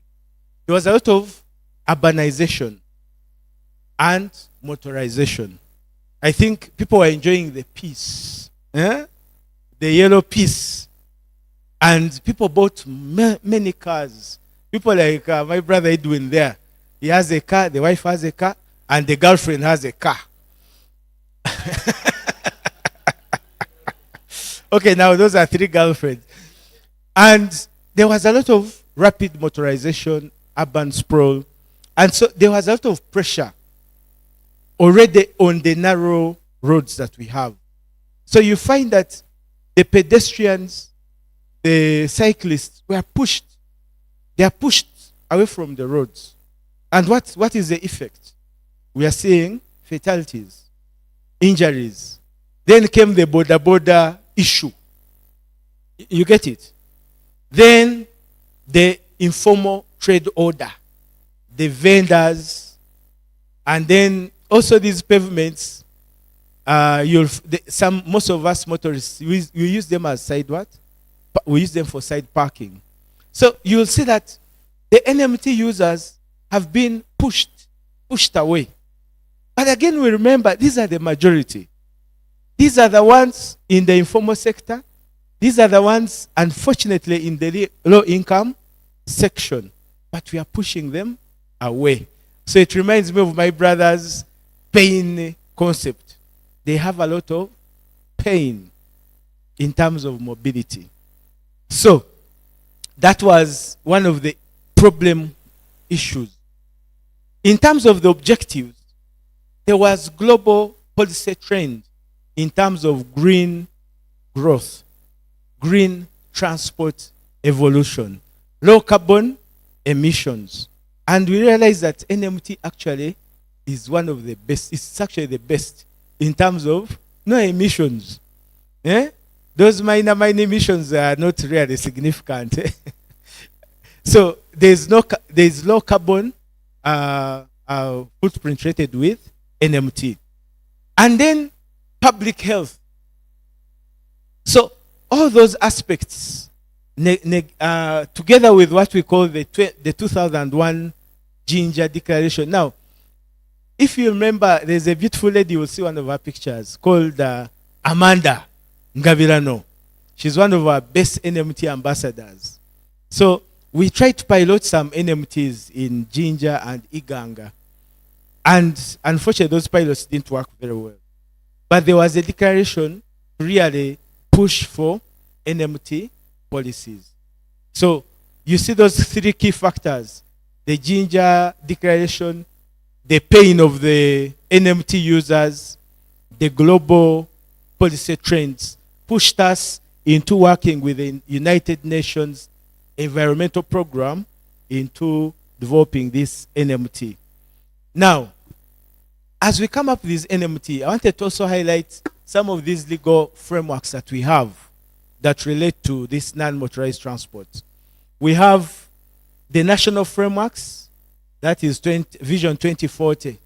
You cannot transform inclusive transformation of a country from peasant to where we want to be the SWI without looking at how these women in the villages that are involved in subsistence agriculture, the ones that are involved in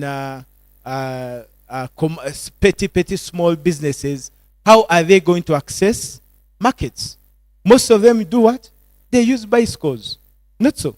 Others carry their baskets. Like you saw that first picture. So 2040, when you go to NDP4, the parish development model is largely NMT. Because we are looking at people who are outside the cash economy. Really, someone who's outside the cash economy, do you expect them to have a car? Definitely, the means of transport will be NMT. Now, the politics. NRM manifesto. You can't run away, by the way. As in policy, you can't run away from the ruling government. The ruling government becomes an instrument, so you can't run away, my dear Hajat. You just have to know how to, like my dear sister said here, the professor, You have to learn a way of working, finding a middle ground, for lack of a better word. Otherwise, if you say I'm going to impose myself onto them, they will crush you. Crash in the courts. You get it? But also, it needs you because you have knowledge which can support their manifesto implementation. So these are frameworks. I will not go through them. We normally look at national frameworks, international frameworks. We look at SDGs. NMT relates to over 9 development goals. About 9 of them.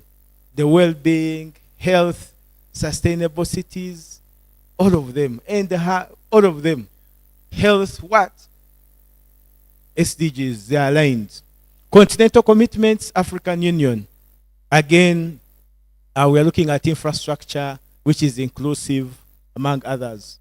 Then regional, number 4 should be regional commitments. We go to the East African community. We look at Vision 2050. Then we go into the legal frameworks. The engineers who are here, we expect you. For example, my engineer here, I have my colleagues from Ministry of Works, Engineer Sesanga, and my brother Naman. So, they are very key, and they are bound by the Engineers Registration Board. That when they are designing roads, they should integrate NMT. Before I go into the problem statement, I will be honest with you. When we are faced with financial difficulties, and KCCA people will confirm, the first thing we chop are safety and NMT provisions, unfortunately. Because, like we talked about governance, governance looks at politics. Politics looks at votes. Now, votes is kilometers of. I'm being honest, don't quote me, but it's a fact. Me, I'm a researcher. It's a fact. Votes are what? Equivalent kilometers of. I constructed my road here. I constructed the road here. Those are votes. But it's a fact. Where is the lie?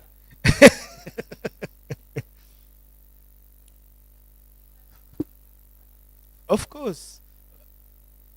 It is absolutely, I agree. And those are things we are going to be looking at. The integration of NMT across, not just in cities, but also across the national roads network, and also the district and community access roads. Because actually when you go to the district and community access roads, they are doing so badly. It's just that they don't have a lot of traffic for cars, so you might find someone cycling and they don't have pressure from motorized whatever transport. But otherwise, their roads are so narrow and there are no provision. Let me be very fast. I'm in between me and your lunch. So why NMT? First is the dominance that I talked about. We can't run away from it. The majority use it, so indeed it's key as government to appreciate the pain of the majority and take care of them. Number 2, I talked about motorization and urbanization. They came in, messed us up. When you look at now the borders, you're walking, they are in your space. The illegal trade order, vendors, whatever, then hardwares, their materials are on the pavement. You're like, are you mad? Where will people walk from? No designated cycling road lanes and so on. The issue of rising road safety became an issue, and it came from the above. You have a lot of borders, you have a lot of vehicles, they put pressure, then you find the pedestrians and cyclists are vulnerable to risky behavior. And unfortunately, over 50% of these fatalities that we see, they are faced by NMT users. Now, systematic exclusion. You see, you will see my presentation, you will see a lot of honesty. Don't say governments, we are there trying to lie. You know, me, I'm a policy person. And for me, I look at a problem, diagnose it, and see how to treat it. So my presentation is a diagnostic tool of the problem. So there's a lot of exclusion. This is what I'm talking about. When we are faced with the money, I rather have my chorus of kilometers of road, as many kilometers, but will not go into the other sides and safety. Unfortunately, money issue comes in. Money and prioritization. Then the influence, now that is the objective-led, the UN and World Bank initiatives, etc., etc. And then the socio-economic and equity considerations. Like I said, most of the users are in the vulnerable groups. It would be very important if we had to say inclusive growth that we honestly prioritize NMT, because it will be the one to push for inclusive growth. Institutional regulatory gaps. Here, you know, we are talking about institutional roles, a lot of things, enforcement, the challenges we have there. My brothers, you know, we have a bit of silo, sometimes silo implementation mentality. KCCA is implementing, Ministry of Lands, Urban Housing, they are doing Ushimid. Ushimid is no longer municipalities. They have added cities. So there's Ushimid, then there's WACS. Then you find a Ministry of Agriculture, they're doing some roads. Tourism, they're doing some roads. Local government, they are doing some roads. So there's that mandate overlaps and so on. Then environmental and public health. So these 8 key things really pushed us into going into doing the NMT policy. When you see those beautiful pictures, there's a lot of high profile appreciation of NMT. That is Chigali, that is my dear sister Amanda. And then we are now reintroducing the Kampala Car-Free Day. Every September, I think, around September there, the 3rd week, we normally have a Car-Free Day. So much is being done. So our key objectives basically was to increase the recognition of NMT as one of the key transport modes and essential component of public transport. And they specifically recognize walking and cycling, especially in planning, design, and infrastructure provision.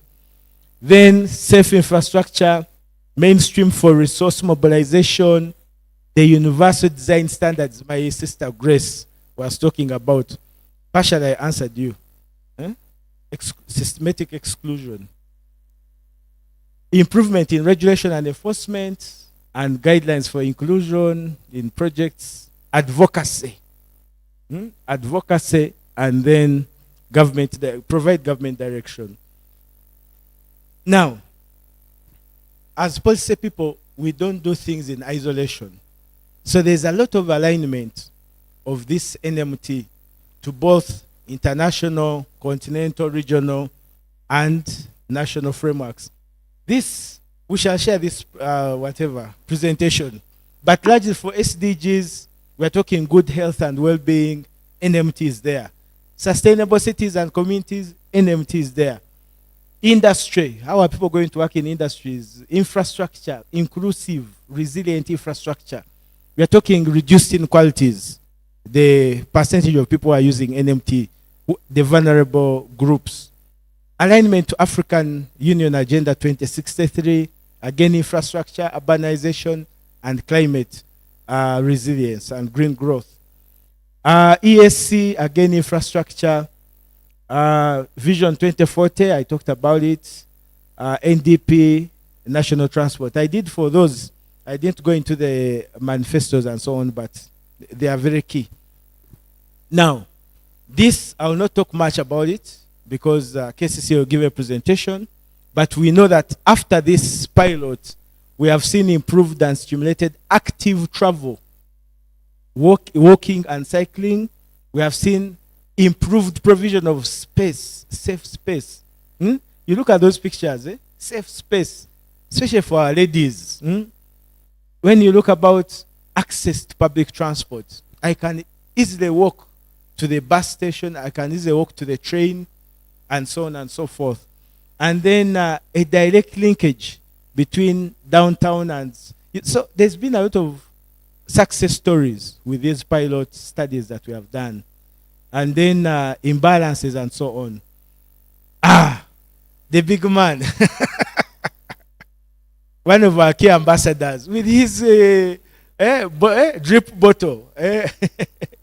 Yes. And by the way, even COVID came and gave us a high profile of NMT. You remember? And now, I don't want to be a prophet of doom, but even with this war, if gas prices shoot, why don't we walk? Hey, let's walk. So these are some of the success stories. This is Kitugum, that is Guru, that is Hoima. You see, very beautiful infrastructure that is well designed with those a bit of NMT provisions. We can do better, but we want to thank Ministry of Lands through the USMID project. They are doing great and supporting us. This is really too much Rugamba. I don't want to go much into it. So what are the key challenges? Financing, budgetary provision, big issue. There's no dedicated fund in MT. It's not in our MTF. So we just touch. We just touch and say, KCCA has gotten a project from World Bank, then let's do NMT. We should have NMT provided for. The same way we have tourism roads, the strategic roads, security roads, let's have a dedicated funding for NMT. Coordination and fragmentation, again, I talked about this. We need to have that strong whole government working approach towards NMT implementation and enforcement. Limited enforcement, politics comes in. What? You can imagine if we had to say, she gave a good example, someone gave a good example of our friend who left, Mama Kampala. Yeah, she enforced and we saw results. But what happened? You have killed my votes. Don't quote me. Inadequate and poor quality infrastructure. These are threats. Because if the roads are not good, NMT can't be good. If there are potholes, I will dodge potholes and push the NMT users off, or actually knock them off. Informal pressures, rapid urbanization, then road safety and other risky behavior. So we are very funny people in Uganda. You see, when it rains, you see like 4 lanes, and then you see women with the children, men with the children, men with their wives. You're busy doing other lanes. I'm like, my God, what are you teaching these children, for example? So we are a bunch of, I'm sorry using the word bunch, of crazy, chaotic, selfish, terrible. So risky behavior. So when you're pushing in the lanes, who are you pushing? The other car you can push it, but imagine someone walking or on a bicycle. So it's a threat. Then stakeholder awareness. People don't know their rights. People don't know their rights.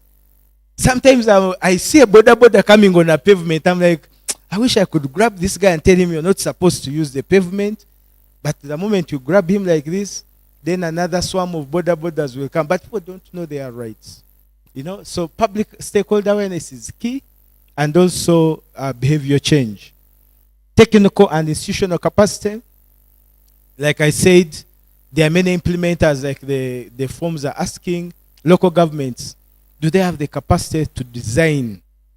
Because for us, we can design with the engineer Sesangas. But what about the local governments and the lower town councils and so on? So there's a capacity gap. Then weak monitoring and evaluation. Now, what's the key rationale? I'm rushing quickly, Dr. Chris. One is regional best practice helps us to know and give us some dimensions on seeing why should we change a policy. One of the key things we look at is the change in the problem. Not so. the change in the problem. Has the problem gone away? It's like when you go to hospital and you have a headache. If the headache doesn't change, it means the problem is there, you know? So we look at the change in the problem, and indeed, evidence shows that pedestrians and cyclists remain highly vulnerable. The fatalities are still high, and then there's continued absence of dedicated NMT infrastructure. So all in all, we are saying the problem still exists. We can have a few pilots in Kampala, but NMT is not just Kampala. We should have it in all the cities and all even our town councils and so on. Not so. It should be everywhere, universal. The obstacles: underinvestment, enforcement, competing, urban land use pressures, etc. The other dimension is the achievement in the objectives. So we have seen that, I mentioned the other objectives, but we have seen that indeed the objectives were partially achieved, partially, to a lower level, by the way, below expectation. In Kampala, one section has seen a very good success story. Some cities have benefited from MID projects. Those are all success stories, but we have a lot of areas that need intervention. So limited intervention in the road design, integration, lack of safe infrastructure, etc., etc. Policy outcomes. Are we seeing our pedestrians safe on our roads? Not very well. So we see that in terms of achievement of outcomes, we are still not there. Accessibility, someone has told me about the PWDs, the women accessing those safety nets. We don't have them, the ramps and so on. Stakeholder knowledge and understanding. Again, I said most people don't know their rights and so on and so forth. There's low public awareness on NMT provisions and also limited behavior change. So there's so much that we can still do. Our stakeholder capacity, I talked about local governments, even us and central government, we still have limited capacity. They are better, we can do better in terms of designs and so on. Complementarity, how is this, how do they complement? So there's weak integration with urban planning, there's weak integration with public transport. For example, this Kayola bus, imagine where the Kayola passes if we had gazetted, fenced off, and people can walk safely. People can walk. Yeah, you get it. So this public transport, we can integrate them with NMT. Like we are coming up with light rail, we are talking about BRT and so on. So how do we integrate NMT with all these beautiful initiatives? And then finally, the satisfaction of stakeholders. Are they satisfied? Not very. So we still have low satisfaction, and still they're exposed to accidents. So based on those, they give us now the rationale to review and update our 13-year-old policy. So much has come, so much has changed in the policy-making landscape. We can do better, integrate international best practice, integrate regulatory best practice, and come up with a very better NMT policy. So we are looking forward to working with all of you to have a good policy framework that will bring out adequate, smart financing solutions. If we can do a road that needs tolling, let's also do an NMT which needs tolling. I think people would be willing to pay. Yeah. If you say there's a busy, okay, I'm joking about paying, but I'm saying let's come up with smart. You will be surprised. If I have some cable, what are they called? Cable bridges, like from Bugorobi to Muyenga. But that place can, KCC, can't we have a, that is NMT. And I tell you, crossing from there to there, you pay probably 2,000. The willingness to pay is there. Why would I waste going from Kampala to Muyenga where I can cross? I can pay 1,000. So don't chase it, Hajat. It's possible. So let's enhance our institutional coordination, enhance our enforcement capacity, and engage people more. Overall, the policy design is good, but the implementation is largely lacking. But we are not blaming anyone. We are saying we have our challenges. They are within central government. They are within our stakeholders. We can work better. We can work together to improve. For God and my country. Yes, thank you so much, Regan. Yes, you've said it all. I don't think I can add anything on it.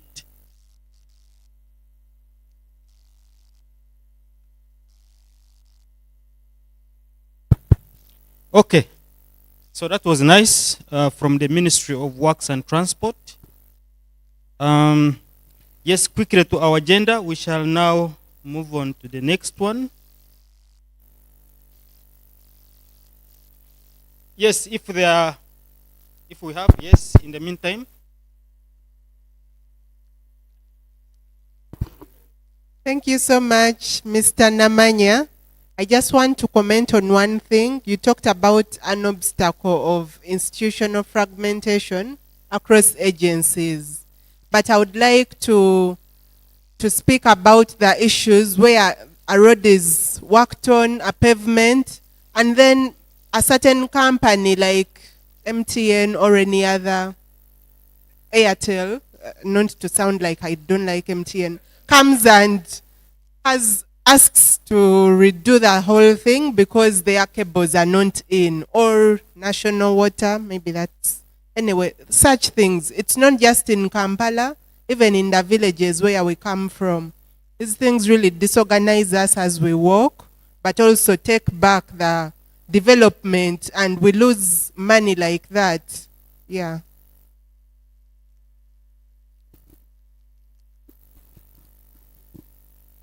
Very briefly, maybe to add on Grace's point, I think this is something we don't always think about, but NMT, we are constructing a lot of roads now, but NMT during the road construction, so the safe passage of people through the construction sites and not having us jump over ditches and hug walls and things like that.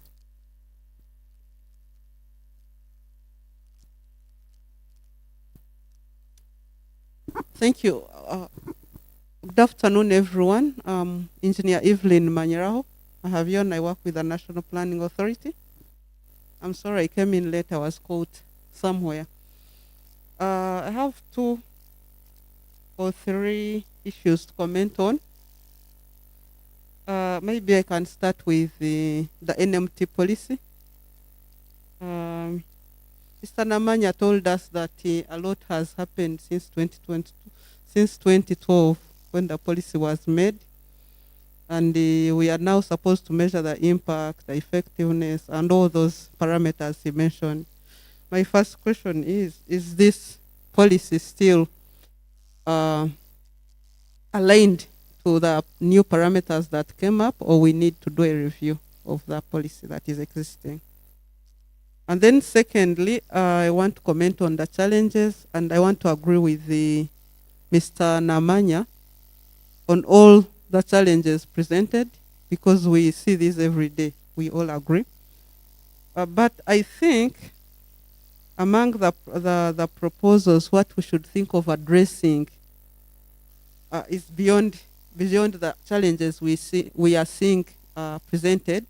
We should try to find the actual issue. What is causing all this?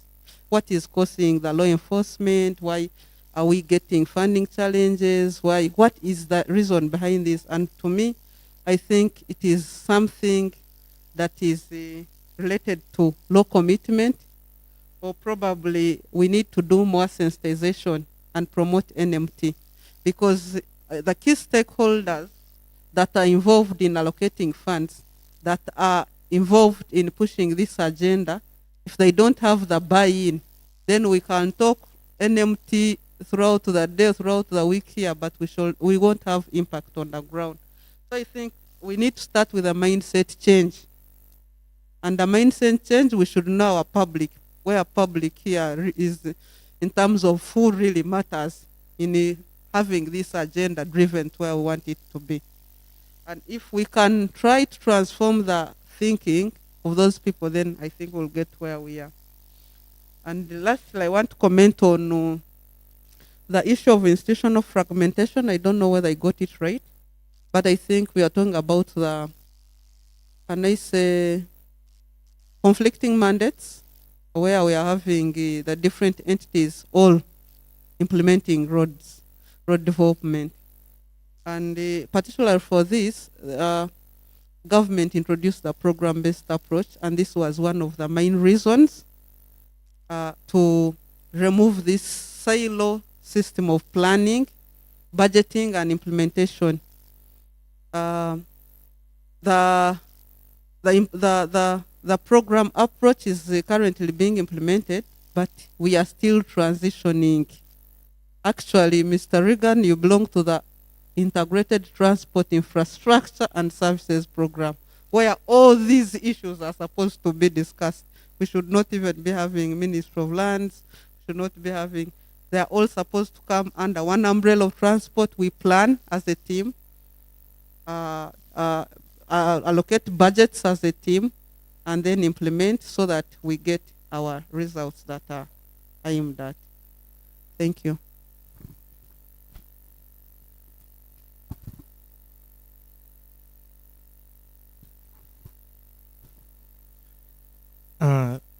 Thank you, Mr. Regan, for that nice presentation. But I think for the first time, I get to meet the right person to ask some of the questions. Before we started this session, I had a small interaction with Engineer Sesang, but I think I was asking a wrong person because when I heard was from Minister of Works, he also had the same pains when we went deep into the conversation. There is a statement that I usually don't like, but some people mention it, but I take it in good faith because it's a challenging one, where they say best policies in East Africa are made in Uganda, revised in Kenya, and implemented in Rwanda.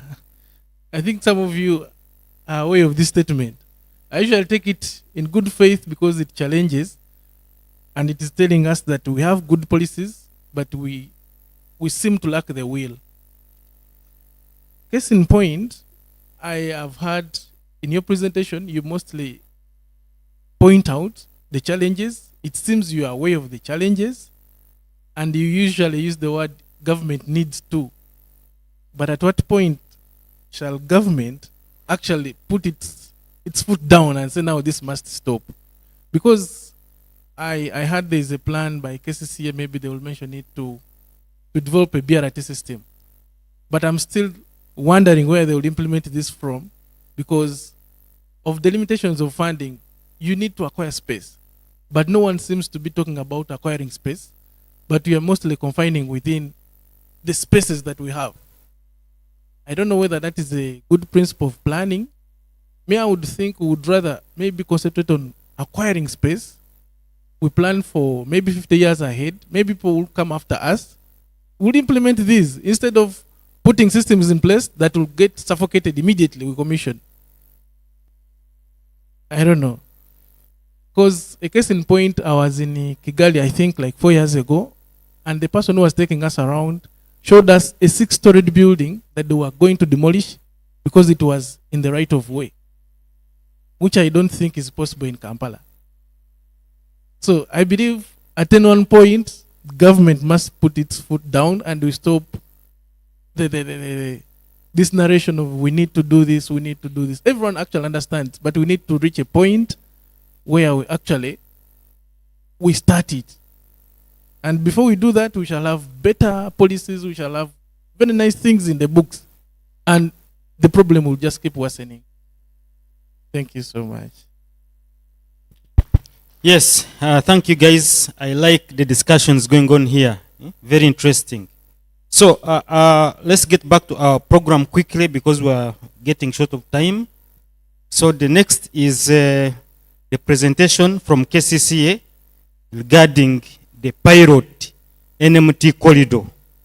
Thank you. Welcome Engineer Fortunate, who is from KCCA, for this presentation. Thank you. Thank you, Dr. Chris. As he has introduced me, I'm Engineer Fortunate, a transport engineer with the City Authority. And I'll be briefly telling you about the NMT corridor that we developed in 2020, between 2017 and 2018, sorry. But before I start on my presentation, I would like to add my voice to the previous speaker. Ministry of Works indeed has a lot of work to do. At this stage, I think the ministry should have been having serious engagements with the Ministry of Lands. Whoever advised government to split those two institutions did the nation a disservice. Because as you talk transport, you talk land use, the two must go together. And if these two institutions are not speaking together and looking in the same direction, the challenges are not going to stop. Fortunately, we have a policy maker here from the ministry, so I had to slide my point in there since he's present. Now, back to my presentation. So I'll briefly take you through our mandate in relation to NMT, the city's mandate, the background of the pilot corridor, maintenance strategies, and future plans and community engagements. Now, as a city, we are mandated to provide services to the city to enable a functional or business environment to encourage that supports business growth. And when you look at that, obviously, if you're looking at making the city very vibrant and functional, you have to look at all modes of transport. This is where NMT comes in. And of course, our vision is to be a vibrant, attractive, and sustainable city. Now, within the city, we have a Directorate of Engineering and Technical Service. And our strategic direction is to review the functional designs and contract professional firms to revamp the city infrastructure, among other things. So, about the NMT. The NMT corridor, the first NMT corridor in Uganda, and the only one so successful one so far.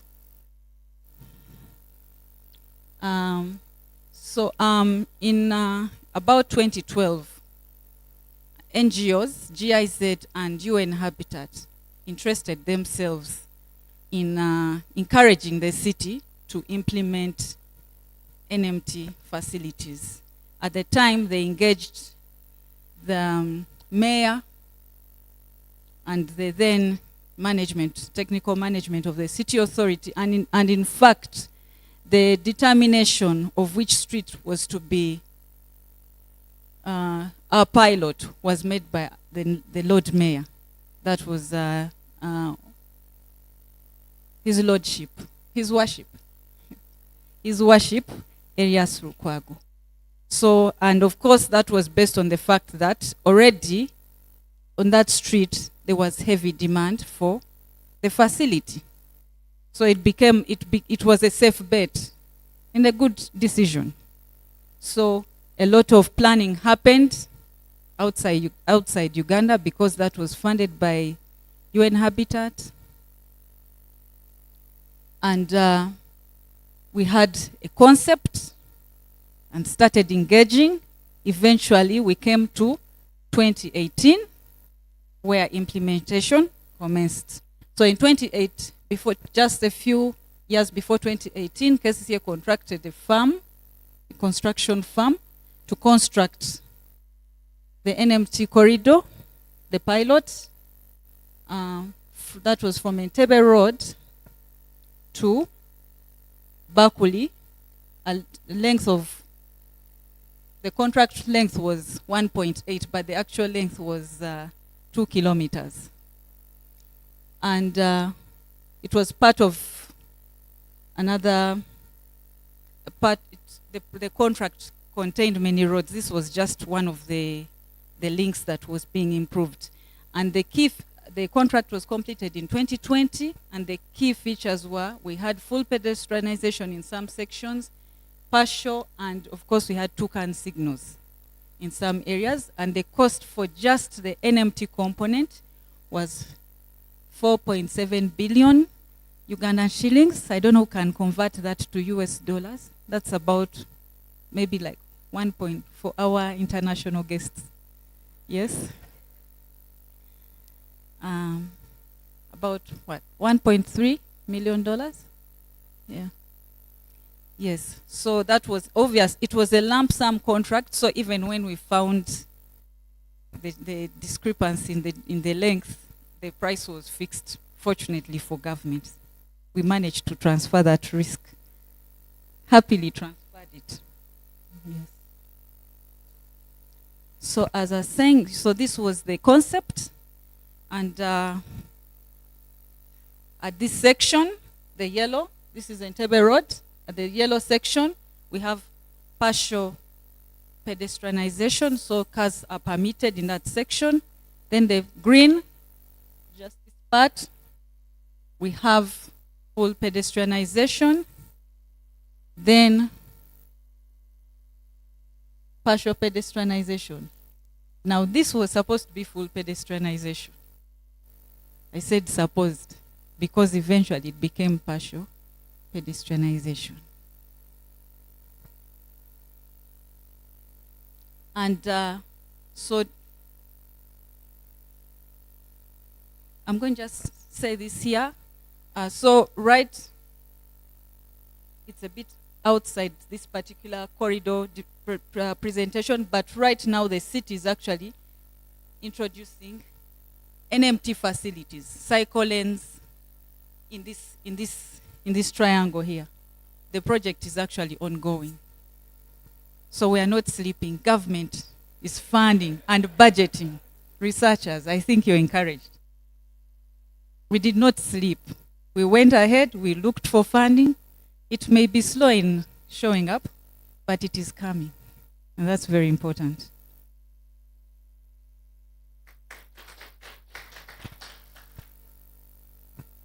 Yes, also these graphics to demonstrate, obviously, the different sections. For what we had before, then we introduced partial pedestrianization. Yes, so you can see we maintained some vehicles in those sections, and for full pedestrianization, you see there, we were able to completely secure that space for cyclists and pedestrians. Now, the process. We did a lot of stakeholder consultations. We presented to the ministries. You would assume that when you go to a fellow technical institution, it should be easy. But you get there and you get feedback like, are you sure it's not going to be a white elephant? Which is good because they are concerned. We don't want failed projects. We engaged various stakeholders. We engaged the business community. It was difficult to convince them that their businesses were not going to fail. But we did engage them, and obviously out of we engaged the local leaders because they can make or break the project. They are very vocal. They have the media, so we had to make sure that we have buy-in.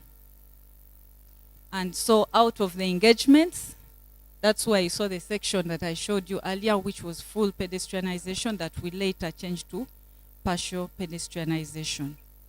Obviously, we had some concessions, but still, it's a success because indeed cyclists are now safe in those sections. We still have challenges of border borders. I'm alive to that, but as you can see, we are enforcing. Even when we struggle, even when we are not moving at supersonic speed, we move, and that's important. So we made, again, at Chikubo. Chikubo is like a wholesale bulk shopping center or point. We had to make concessions because it was part of the section with full pedestrianization, and whereas the road in there, they could get in, but it was going to be difficult for them to maneuver for both directions. So we had to make, again, some relaxations in our design so that we look at the whole circulation for that area. So I think in terms of stakeholder consultations, we did a great job as an institution. And yeah, okay, that's the actual works. Yes, because I recognize this place. So that's at completion, our actual pictorials before and after. You can see what the streets looked like before and what they looked like right after the project. And we are committed to making sure they look like this, because we are going to put back the green paint it had faded. So, yes. And in terms of maintenance, of course, we have routine inspections. The biggest challenge that we have is that, obviously, utility companies, in fact, still cut through our workspace, and they damage what we've already done. So you find the walkways are no longer, the pavers are no longer leveled, so you have to go back and correct that. The greening, the hawkers were, stepping over the greening, and it was drying up. So those are the key challenges, but we do actually have a maintenance plan for the greening, where our teams actually go back and make sure this is watered, especially during the dry seasons. Of course, they come up with ideas. You've noticed but which is in terms of road safety, maybe. Sometimes you'll notice that we have like barbed wire surrounding the green space so that we give it time to recover. So those are all usually measures geared towards trying to achieve the full functionality of this space as it was designed. Yes, we have some failing sections. This is obviously for periodic maintenance. It faces the same challenges as all the other road network that we have. Budget constraints, but it is done. It is done quite frequently. We have a team that's responsible for inspecting and making good. That my presentation was supposed to end there, but in the future, we have what we've done, what we are doing, looking towards the future. We have an NMT master plan. We have an NMT master plan. We have, sometimes when we have these things, they come on board and it takes a bit of time. If you look at for example, the section I told you where we are currently constructing the NMT facilities, that design was done in 2017 under World Bank funding. And you can imagine, just now is when we have the funding to construct. But it helps, because when the funding was made available to develop those corridors, as the department responsible for transport planning and road safety and all this inclusive road development, we had our designs ready, and we simply put them on table and said, this is what is going to be implemented. So it helps if we are ready, so that when the funding is available, because funding is available within a fixed timeline. So if you're not ready, you're going to miss out on the funding. So we are very proactive. We are very intentional in making sure that we are ready as the team responsible for NMT. We have other projects that are supposed to further develop NMT, and I know, for example, Colas project, it's slow, but it's going to introduce cycle lanes in the Kololo area and part of Naguru, like everywhere. So those are like, that's like light for us, transport planners. It's perfect because we have hope, yes, and we can speak beyond the policy. You know, the Ministry of Works, every time they have to make a presentation, we look at their presentations and we're like, we are sure it's only NMT. I hope they can get another success story. The NMT corridor from Kampala, you know. We hope they get another success story, but we are going to increase your mileage, and hopefully the other cities will also do that. And of course, with the support of the ministry, there's a lot going on in areas of speed management right now, and I am proud to say that the ministry even requested the institution to provide a budget for what we need for speed control. Let's just hope it materializes. Yes, so of course the network that's been achieved now.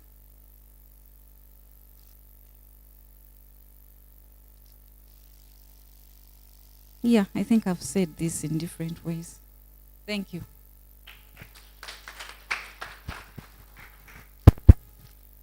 Yes, thank you so much, Engineer Fortunate. That was a wonderful presentation from KCCA. Yes, we have a few comments, and then we get to the next session of looking at the actors. Thank you very much, Engineer Fortunate. We really appreciate the authorities' efforts in ensuring that we have a walkable city. But I still want to reiterate my point. You seem to have very good plans as the technical team, but then there is a team that is supposed to engage the society to know what they exactly want. One, I would like to draw an example from, I think you are aware of the street from, it's called what? The pedestrian bridge at Nakawa Market. Yes? So there's that road connecting Ginger Road and Old Portobello Road. They constructed a nice walkway connecting the two roads. But the users, the NMT users, tend to walk by the boundary fence of the former UNRWA, to use that. It is simply communicating that where they put the infrastructure is not where the users want to pass, or it's not the preferred route. What led to that? Probably could be constraints in land acquisition. Where am I coming to? We are chasing away street vendors from the roads. But have we tried to actually find out why they got there? Have you addressed the issue of culture? Because I believe that in Africa, maybe in Kampala, we still have a culture of buying from where it is close and convenient for us. Yes, we might be chasing away these street vendors, but us, the users, probably want them there. Now, the question becomes, how do we ensure that we have an empty corridor, but again have some vendors in a planned manner, and hence making the street feasible in a way? Because chasing away street vendors may make the streets look clean, but we may not have answered the question of the users. I don't know, maybe I would like to see what feedback you got from the stakeholders when you engage them about that. Then two, that is also still to do with land acquisition. I like the fact that you are saying we have a future plan 3 years to have all these roads that are under construction have walkways. But we are still live to the fact that we have discontinuous walkways. Even on new streets we are constructing. You construct a 1 kilometer road, but the walkway is 300 meters. It terminates nowhere. So I don't know how you're incorporating this into your designs and maybe future plans. Thank you.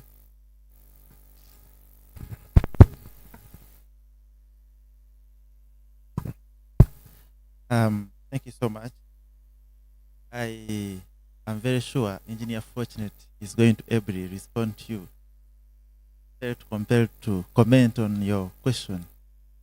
Talked about engaging the society to know what they want. But you must know that also sometimes us as a society, we do not know what we want. Or we don't know what is good for us. There's a reason government has invested in you to accumulate the knowledge that you have, so that you can make decisions on behalf of some of us who do not have the knowledge that you have. So if you are going to let everyone decide, then there was no point in investing in you. So when we say let these people get out of this place, it's because the technical people like you and other people here have deemed it fit. For us, we may not know as society. We think what is good for us is to be here on the streets and make money and survive. But if we put you in the right place, maybe it is going to be good for you, for the economy. The bigger picture will be okay. So I think we also need to look at things in that kind of manner. Thank you.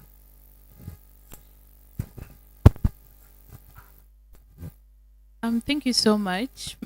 My name is Halima. There is a point I wanted to put across, but I wanted to first submit a little on what the two previous speakers have spoken about.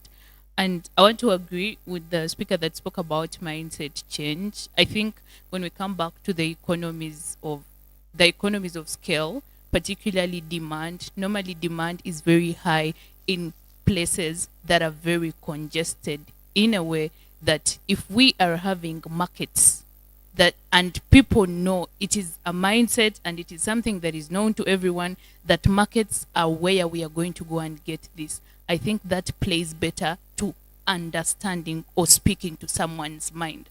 I think when we say vendors have a culture that when we are on the streets we are going to probably sell better, I think that tolls down the development process, because then they are not going to be in position to go to the markets. However, if we have designated places that are set for these people to go and collectively know that for me to want a pair of shoes, I am going to Owino, that is what me as a user is going to take into mind. So I think we should really go do away with the fact of saying this is culture, this is what Ugandans want. I think it is just something that we have to instill within ourselves. But also, I wanted to talk about, there's a certain road that usually gives me hard time every time I am using. If we are familiar with the Balintuma Road in Mengo, there is a certain junction that has 4 exits. It is very narrow. There is 0 walkways. It is a black spot for accidents. I do not know if, because I have not gotten shocked in a way among the roads that have been renovated and have been worked on, it has not appeared anywhere. But I think it is something, normally, I think when we are prioritizing certain roads that we have to do maintenance on and things like that. Even because I was actually on a motorcycle and we were having a discussion with the rider, and we were probably, he was saying maybe they should increase on the width of the road and everything. Then I was telling him, but look, we have civilians that have already gone past the road reserve, meaning we do not have access or land to actually widen the road. Then I'm actually thinking, what about we do a footbridge for the pedestrians? Because it is close to impossible to use that road, a narrow road that is having 4 exits. That is outrageous. And I think it is something that we should really engage on. Then also, someone was talking about the disruptions that come with service providers, especially let's say the internet, let's say MTN and Airtel. I think now this comes back to the policy makers, because when MTN and Airtel are signing a contract with government, and let's say the government says they are mandated to provide 85% of internet to the entire country, but these people have not yet achieved this contract. what happens is that the government is not going to probably wait for MTN to do these services, and the government is going to go in these settings, towns and cities, to improve the infrastructure. Then after that, in the long run, MTN is going to come back and want to uphold their part of the contract, but it is now going to take a toll on the government. So I think when it comes to implementation and still prioritization, it is imperative for government to be in line with these people that they have had contracts with. That way, we are not going to have a setback in development. Thank you. Thank you. Just a short announcement. We are intending to collect the sheets for us to do some analysis of the actors and their roles. So Joel will be passing through to collect those questions if you've answered them. If not, but you can still finalize, and then we get to know who the actors are and what their roles are. Thank you. Thank you so much, Doctor. I would just like to respond to the two previous speakers. Just in addition to what I mentioned of a needs assessment, as opposed to a technical intervention, I would like to interest members in this group, in this workshop. Maybe STEMOV has something. Technocrats have come up with very beautiful footbridges. A case in point is that one of Nakawa, but users don't use them. And we were doing some study in German, and they are demolishing some of these because people are not using them. However much the technical people have come up with them, we have one that has just been commissioned at the clock tower. I would like to interest members here to study its performance. But you'll find that people are not going there, however much it is there. So I feel understanding what exactly people want does not necessarily mean that it's reluctance in culture that is bad, but however, answering to the actual need. Yeah, thank you. Moderator, I think we need to. Yeah, no, not even that. I could answer if otherwise I will. Okay, you'll get lost somewhere. So it's okay. Let's first give us some chance to respond to a few, and then we can proceed. Just a minute. Just a minute. Let her first finish. Thank you. Thank you. On the issue of whether we do public participation, I think I did indicate we do, but specifically the speaker cited the footbridges. Indeed, footbridges have worked in other cities, but we have also noted that they are not exactly being adopted in Kampala, and where possible, we do actually look for an alternative solution. However, it's also not correct that the footbridge at Clock Tower is not being used. In fact, it's the first footbridge I've seen in this Uganda being used. If you go there, the volumes that are avoiding crossing the 6 lanes and using that footbridge, it's amazing. So I think it's a case-by-case basis. Again, on consulting for vendors, for me, you see, when you're in government, you look at every user. You have a shop owner who is paying taxes. You have a vendor who is not paying taxes. When the vendor is right in front of the shop owner can't earn. What decision do you have, really? What options do you have? Let's be realistic. What options do you have? It's very easy for a politician to tell me to leave the vendors. But really, I want the economy to be boosted. I have a taxpayer. His business is being blocked by a non-taxpayer. For me, the decision is easy, especially if I have where to take them. And they are being sensitized. And they know. They know. If you look at the enforcement exercise we had recently, they were engaged. They just said no. So for me, that decision is easy, and I don't see a better way. But if there is a better way, we are willing to learn. On the issue of discontinuous NMT facilities, I think we have to appreciate the phrase, Rome wasn't built in a day. We have started, KCC has picked, NMT is fairly new, at least I think in Sub-Saharan Africa.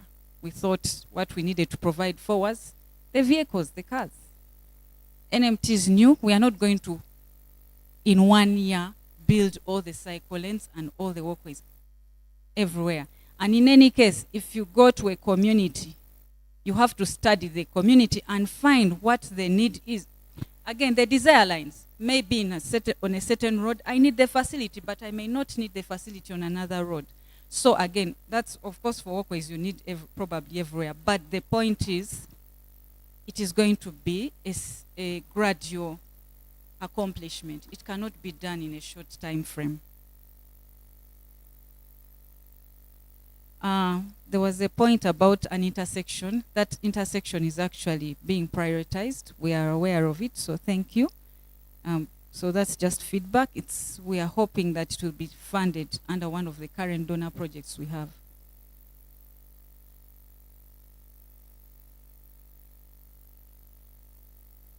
Then we had an issue about utility companies. What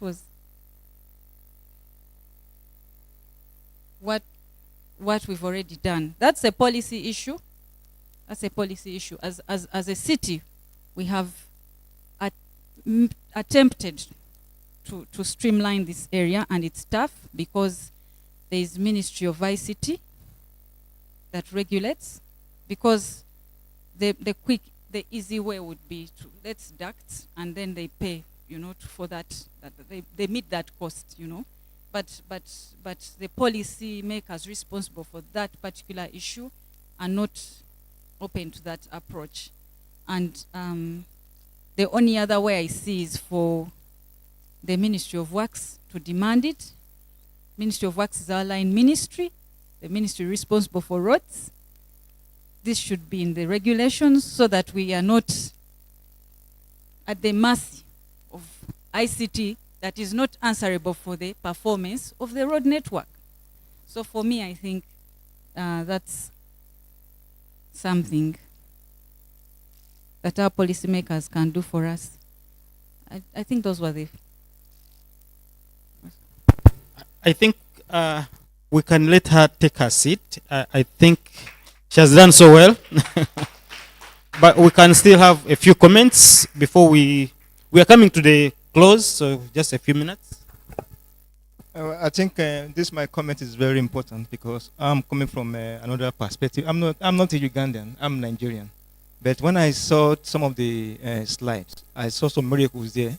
I saw a place where there were congestion, everything was modeled up, and suddenly I saw another one after. Everything just cleaned up because of interventions that have been put in place.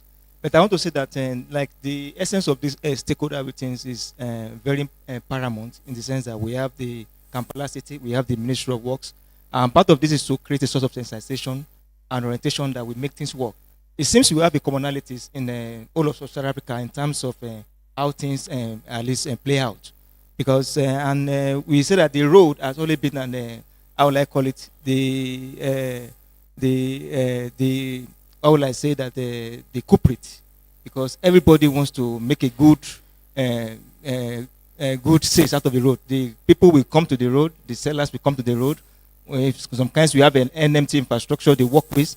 You find that the sellers will block we put their walkways, and that will discourage many from using it. And all these are some of the things that makes our road to be more congested, and the government now seems to be more planning a lot in terms of putting in place necessary infrastructures. Like the example that I saw there is something that is good. And some of this experience there's a sitting in Ibadan. Ibadan is one of the Oyo states one of the states in Nigeria, and Ibadan is their capital. Some of the things they have just tried to, how will I call it, implement in terms of maybe terminals. Like what we say now, we say the before and after. Because many of the people, they seems to encroach the road. In the process, a lot of things happen. And something that they did was that they planned a terminal. that everybody who is bringing in maybe their passengers will go into the terminal. And what makes the terminal busy is that after the road was so super clean that even all the sellers, they go into the terminal, and people, as passengers are dropping, they are doing their business. And at the end of the day, the road was very clean. There was no longer modeling between maybe the pedestrians and the motorists, and that makes a very clean city. And I think that if this kind of initiatives, and the reason why it's very important is that on the governance issue, if that governor has not intervened in that regard, the same thing will still play it out. So the onus lies most on the government, because when we look at the mix in terms of the top-down and the bottom-up approach, the government makes decisions, government makes policies, and if the policies they are making is not right, at the end of the day, nothing will happen. And that's my submission. Thank you. Thank you. Just quickly. Thank you so much, Doctor. I think next time I will sit in front because it's easier to get picked. But thank you. My name is Bernard. I'm an energy practitioner, renewable energy to be specific. I just wanted to put across, and again, I think these things have been said, but to re-emphasize. One is an integrated approach. For me, transportation system is an intertwined system with many other systems. So as we promote NMT, we need to also see what is being done in, for example, right now there's promotion of e-mobility, for example. How are we, approaching the two different systems together? There must be an integrated approach toward the development of these initiatives. I'll give an example. For you to have pedestrians who are using NMT somewhere in the city, these people must come from very far and approach the city through a certain kind of other transport means. So what mechanism do we have for terminals for these people to come to the city, and then they end up using these NMTs? Another example is, I think one more important aspect is we need a functional and clean public transport system, because then that will help us to reduce the private cars, which then once people come into the city, we will have more people using the NMTs. So we need to look at an integrated approach as one of the ways. We're talking about utility companies. I think it is important that as we develop this infrastructure, we develop them with a long-term objective that we will have Airtel and MTN to come here, and some of these infrastructure are already provided for. Number two, just not to take a lot of time, maybe I want to challenge KCC and Ministry of Works. Have we looked into any initiatives to privatize some of these initiatives we are looking at? And I'm trying to look at the issue of financing constraints, because we have funds in the private sector. Have we thought of any initiatives on how we can capitalize on private sector funding to be able to finance some of these initiatives we are looking at? Maybe this is something for you to think about. And lastly, I wanted to comment on behavior change. I think as we engage the people, stakeholders, as we provide alternatives, it is very important to think about behavior change.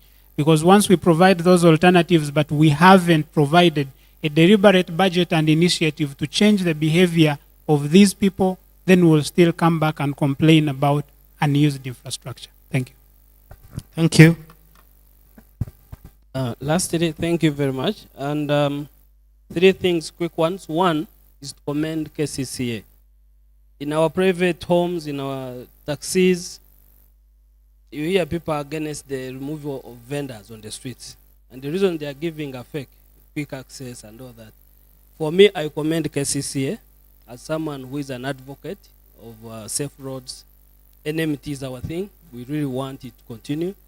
I've tried to use it. You squeeze with vehicles, you squeeze with border borders, you squeeze now with people who are selling now, you squeeze with the people who are supposed to use it. So I first commend KCCA on that move. We pray you contain it. Now that politics is over, please keep it up. By 5 years, people will have understood. Second, in the discussions, my name's William Wargaba, and of course, apart from being an ED for an NGO, but I represent a coalition, Road Safety Advocacy Coalition, ROSACO. You may have heard of it. I'm the technical chairperson. So these are the discussions we face. Awareness. And you have seen people are talking about it. You make a road, people don't use it. I myself, when I didn't come with my helmet, and I forced the rider, give me, I said, you see it is data. I told him, let me use it. It's safer than going with an empty head, because I forgot mine in the vehicle where I parked to rush. So, in so doing, the awareness is important if we want people to use these things. When I get off the taxi, I look for a crossroad, I personally. But you just see people crossing anywhere they want. So are we going to blame the government that they didn't put crossroads, or crossways or zebra crossings? You want zebra crossing to be at every spot, then the road will become a zebra crossing instead of being a road. So, but I go back to people like KCCA, Minister of Works and Transport. You need to invest in awareness.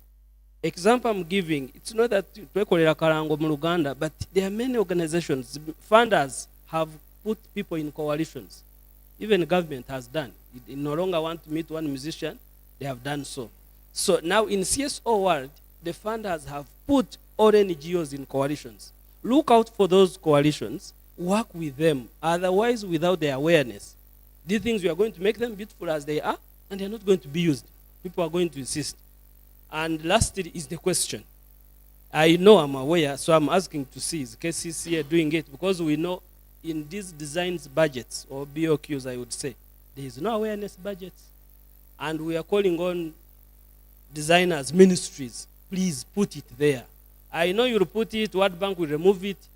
You call us, we can convene meetings as CSOs and advocate and add our voice. Otherwise, I want to ask a question. Do you include them as KCCA? Do you include awareness budgets in your designs? I submit.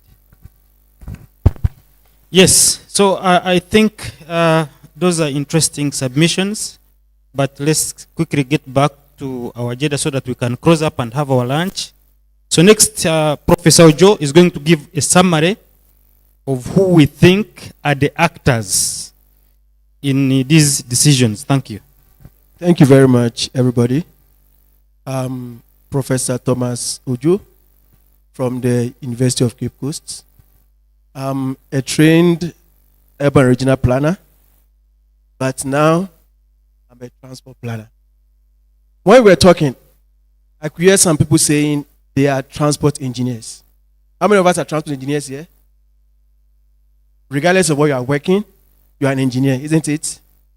Then I heard somebody working with an NGO. Yes. And I heard some people who are academics. Can I see your hand? Yes. I was trying to go through what we were asked to fill. And the first thing I saw there was the main actor being a politician. And I asked myself, who is a politician? That's the first question I asked myself. I'm a politician. I don't know of anybody here. You may not be.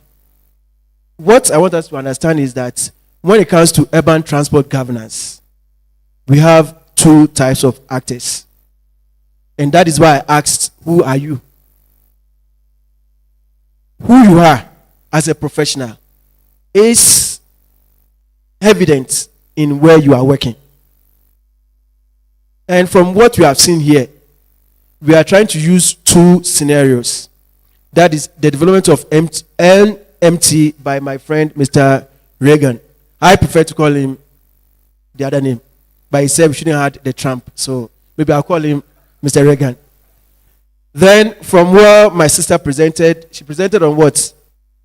A typical decision which emanated from the policy. So looking at these two,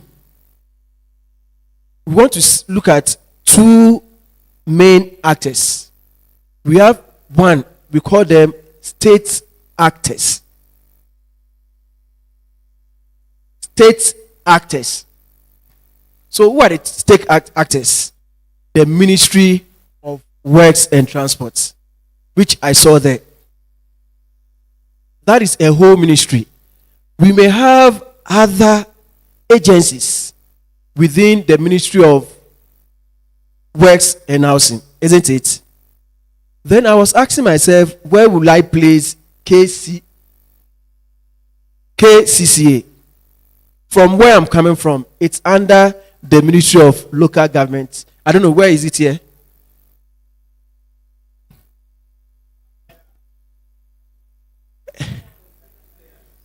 So that is still a state actor or a state institution. Then I heard something in the course of the presentation. Ministry of Lands. I think Ministry of Lands. That is another state actor. Is there any other state actor? National Planning Authority. Any other one? But I was trying to see many. Which other ones? So these are the four main state actors. Ministry of Finance, Ministry of, the issue is that there are a number of state institutions who may be playing certain roles. Some may be unseen, but we influence. For instance, in the course of designing the budget for the corridor, how did you arrive at that budget? Who released the fund?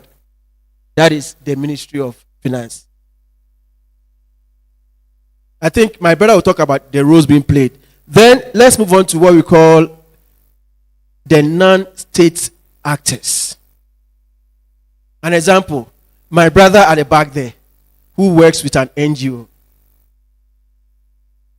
My sister, you work with. We have what we call development partners. What again? Civil society. And we also have somebody like me, somebody like my sister. We are in the academics. Who again is a part of the state or the non-state actors? All these people come together to make a decision. So I was trying to understand the media.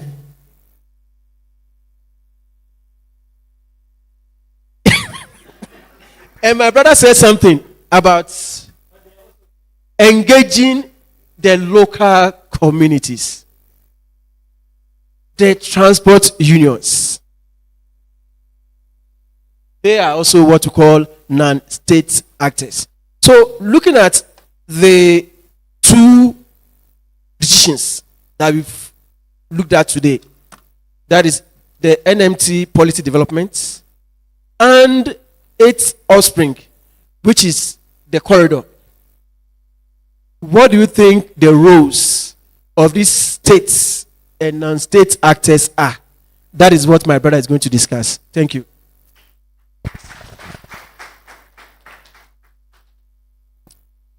So we have discussed so much, and the actors have been identified.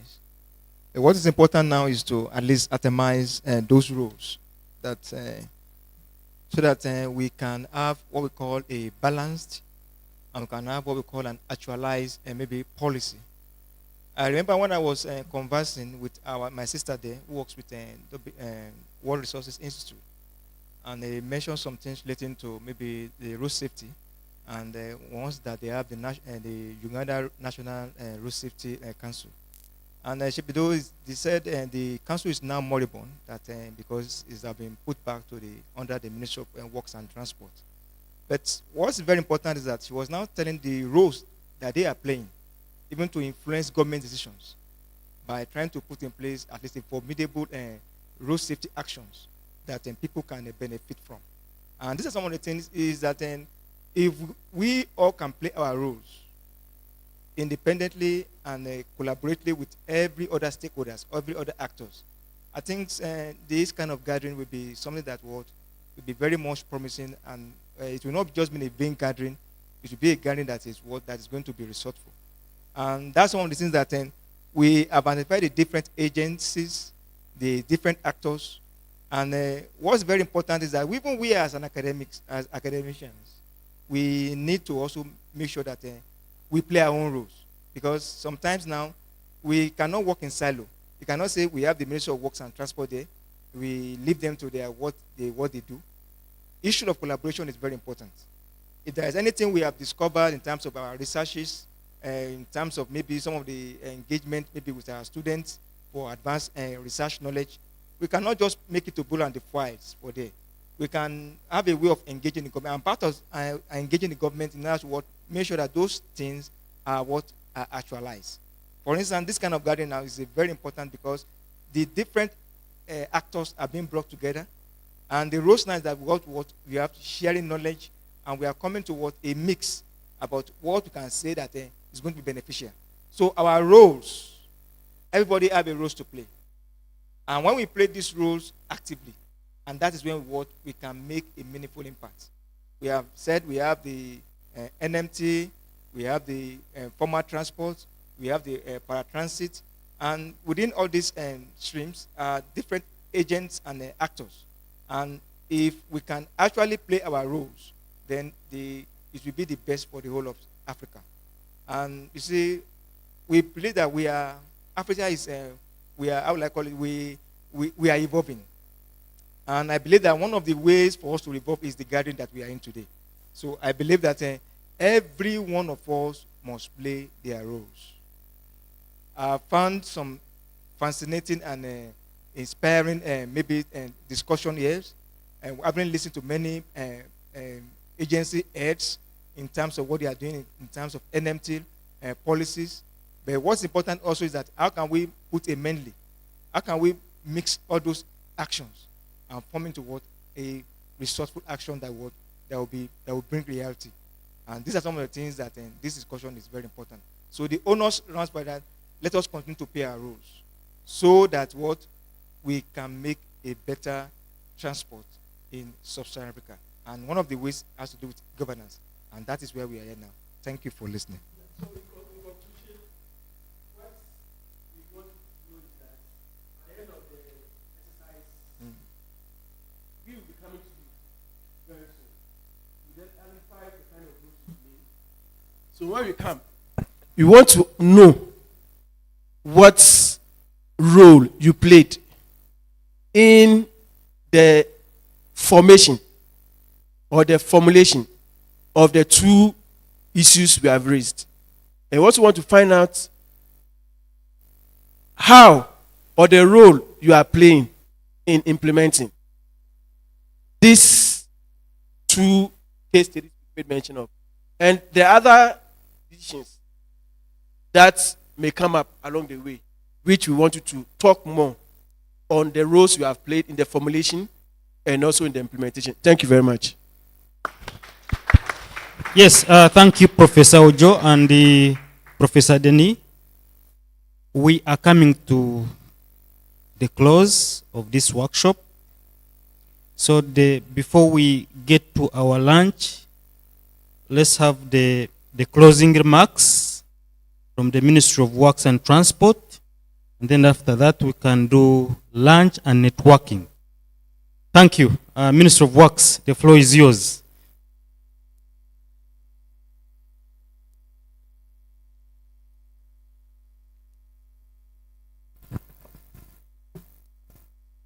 Ladies and gentlemen, distinguished facilitators, the scholars, participants, sponsors and organizers,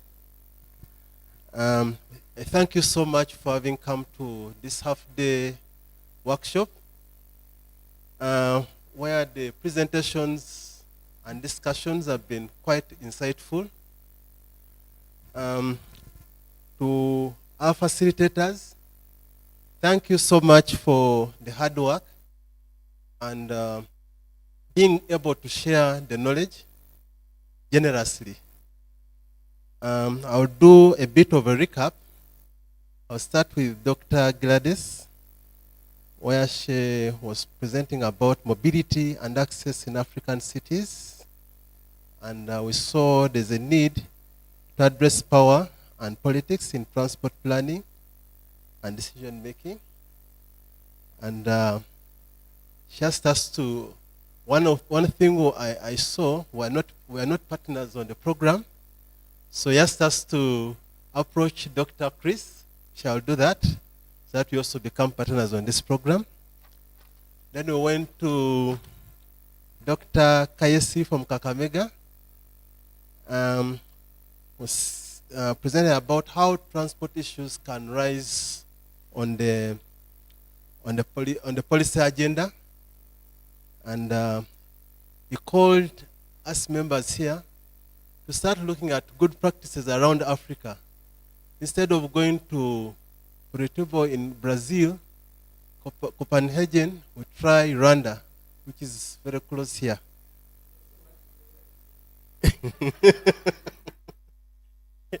And also told us to customize some of the best practices where he went, as you put it, to African setting. Yeah. Then Dr. Chris came up, making and implementing decisions in Sub-Saharan Africa. We saw that there was a limited NMT policy coverage. I don't know, for Uganda, I think we score highly, but he said elsewhere there was limited NMT coverage. Yeah.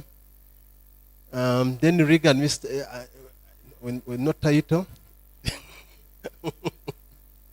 Yeah. Showed the policy development in Uganda. Showed us a colorful journey on how we've developed this policy and how we're implementing it. And showed some challenges, the challenges which are largely around self-politics, the politics of immediate results, of visibility to the general public, how many kilometers done, not how many NMT corridors done. And then also the issue of limited funding, where most times NMT issues become a casualty. But it concluded on the right note that with good policies, NMT can be achieved. Yeah, it can be achieved. Then fortunate, we started with a pain, where I was saying the separation of the Minister of Works and Transport from Minister of Lands. At times we get huge challenges in coming up with what would be best for our road users or the people moving in our mobility. And this showed a lot being done around KCCA, around the city, very good plans, and even as there's even an MT master plan. That is really on a positive note. To the participants, you've been phenomenal, you've been good listeners. Your discussions, your questions have been quite informative, and I know they make rich the research drives the scholars undertaking. Yeah, you can clap for yourselves. Yeah, the organizers, you've done a commendable job. We've all been comfortable. I know lunch is, we're having lunch very soon. We are not complaining. We've been enjoying whatever has been going on. Yeah. The sponsors, thanks for supporting this undertaking. I know it's not something light. You've done something commendable, bringing us all together and be able to learn or even share what we know, or even refine what we thought we knew, but now we shall be knowing it better. The prayer is that the knowledge gained in this workshop, we should put it to practice. Let it not end in this place, yeah?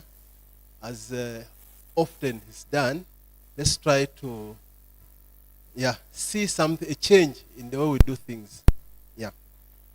Then there was a call for collaboration. I'll use the state actors and non-state actors. And among the non-state actors is majorly the population. Yeah, the population should really be encouraged to use some of these facilities so that they don't end up like white elephants.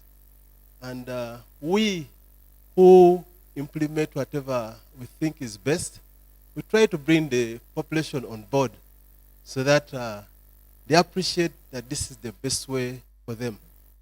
Yeah. To our brothers and sisters who came to Uganda, shall wish you safe journeys back home, and the rest of us a happy stay here. Thank you so much.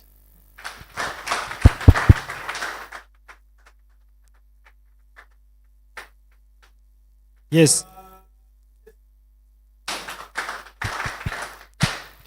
Yes, thank you so much, the Ministry of Works and Transport, for the closing remarks. So we have basically come to the end of this stakeholder workshop. Thank you so much for coming. Please always come. This is our first engagement. We called you so that we can build a relationship. So next time when you see me at the ministry, please open for me that door. And then we can begin the discussions, including my fellow researchers here. There are very many in the house. Yeah? They will be coming, but this was just the start of the relationship so that we can all work together and have something meaningful for this country. So we'll just have a few photos, specifically group photo, and then after the group photo, I will invite you for lunch and networking and freely interact and network at leisure. Thank you so much. So let's get here to the front and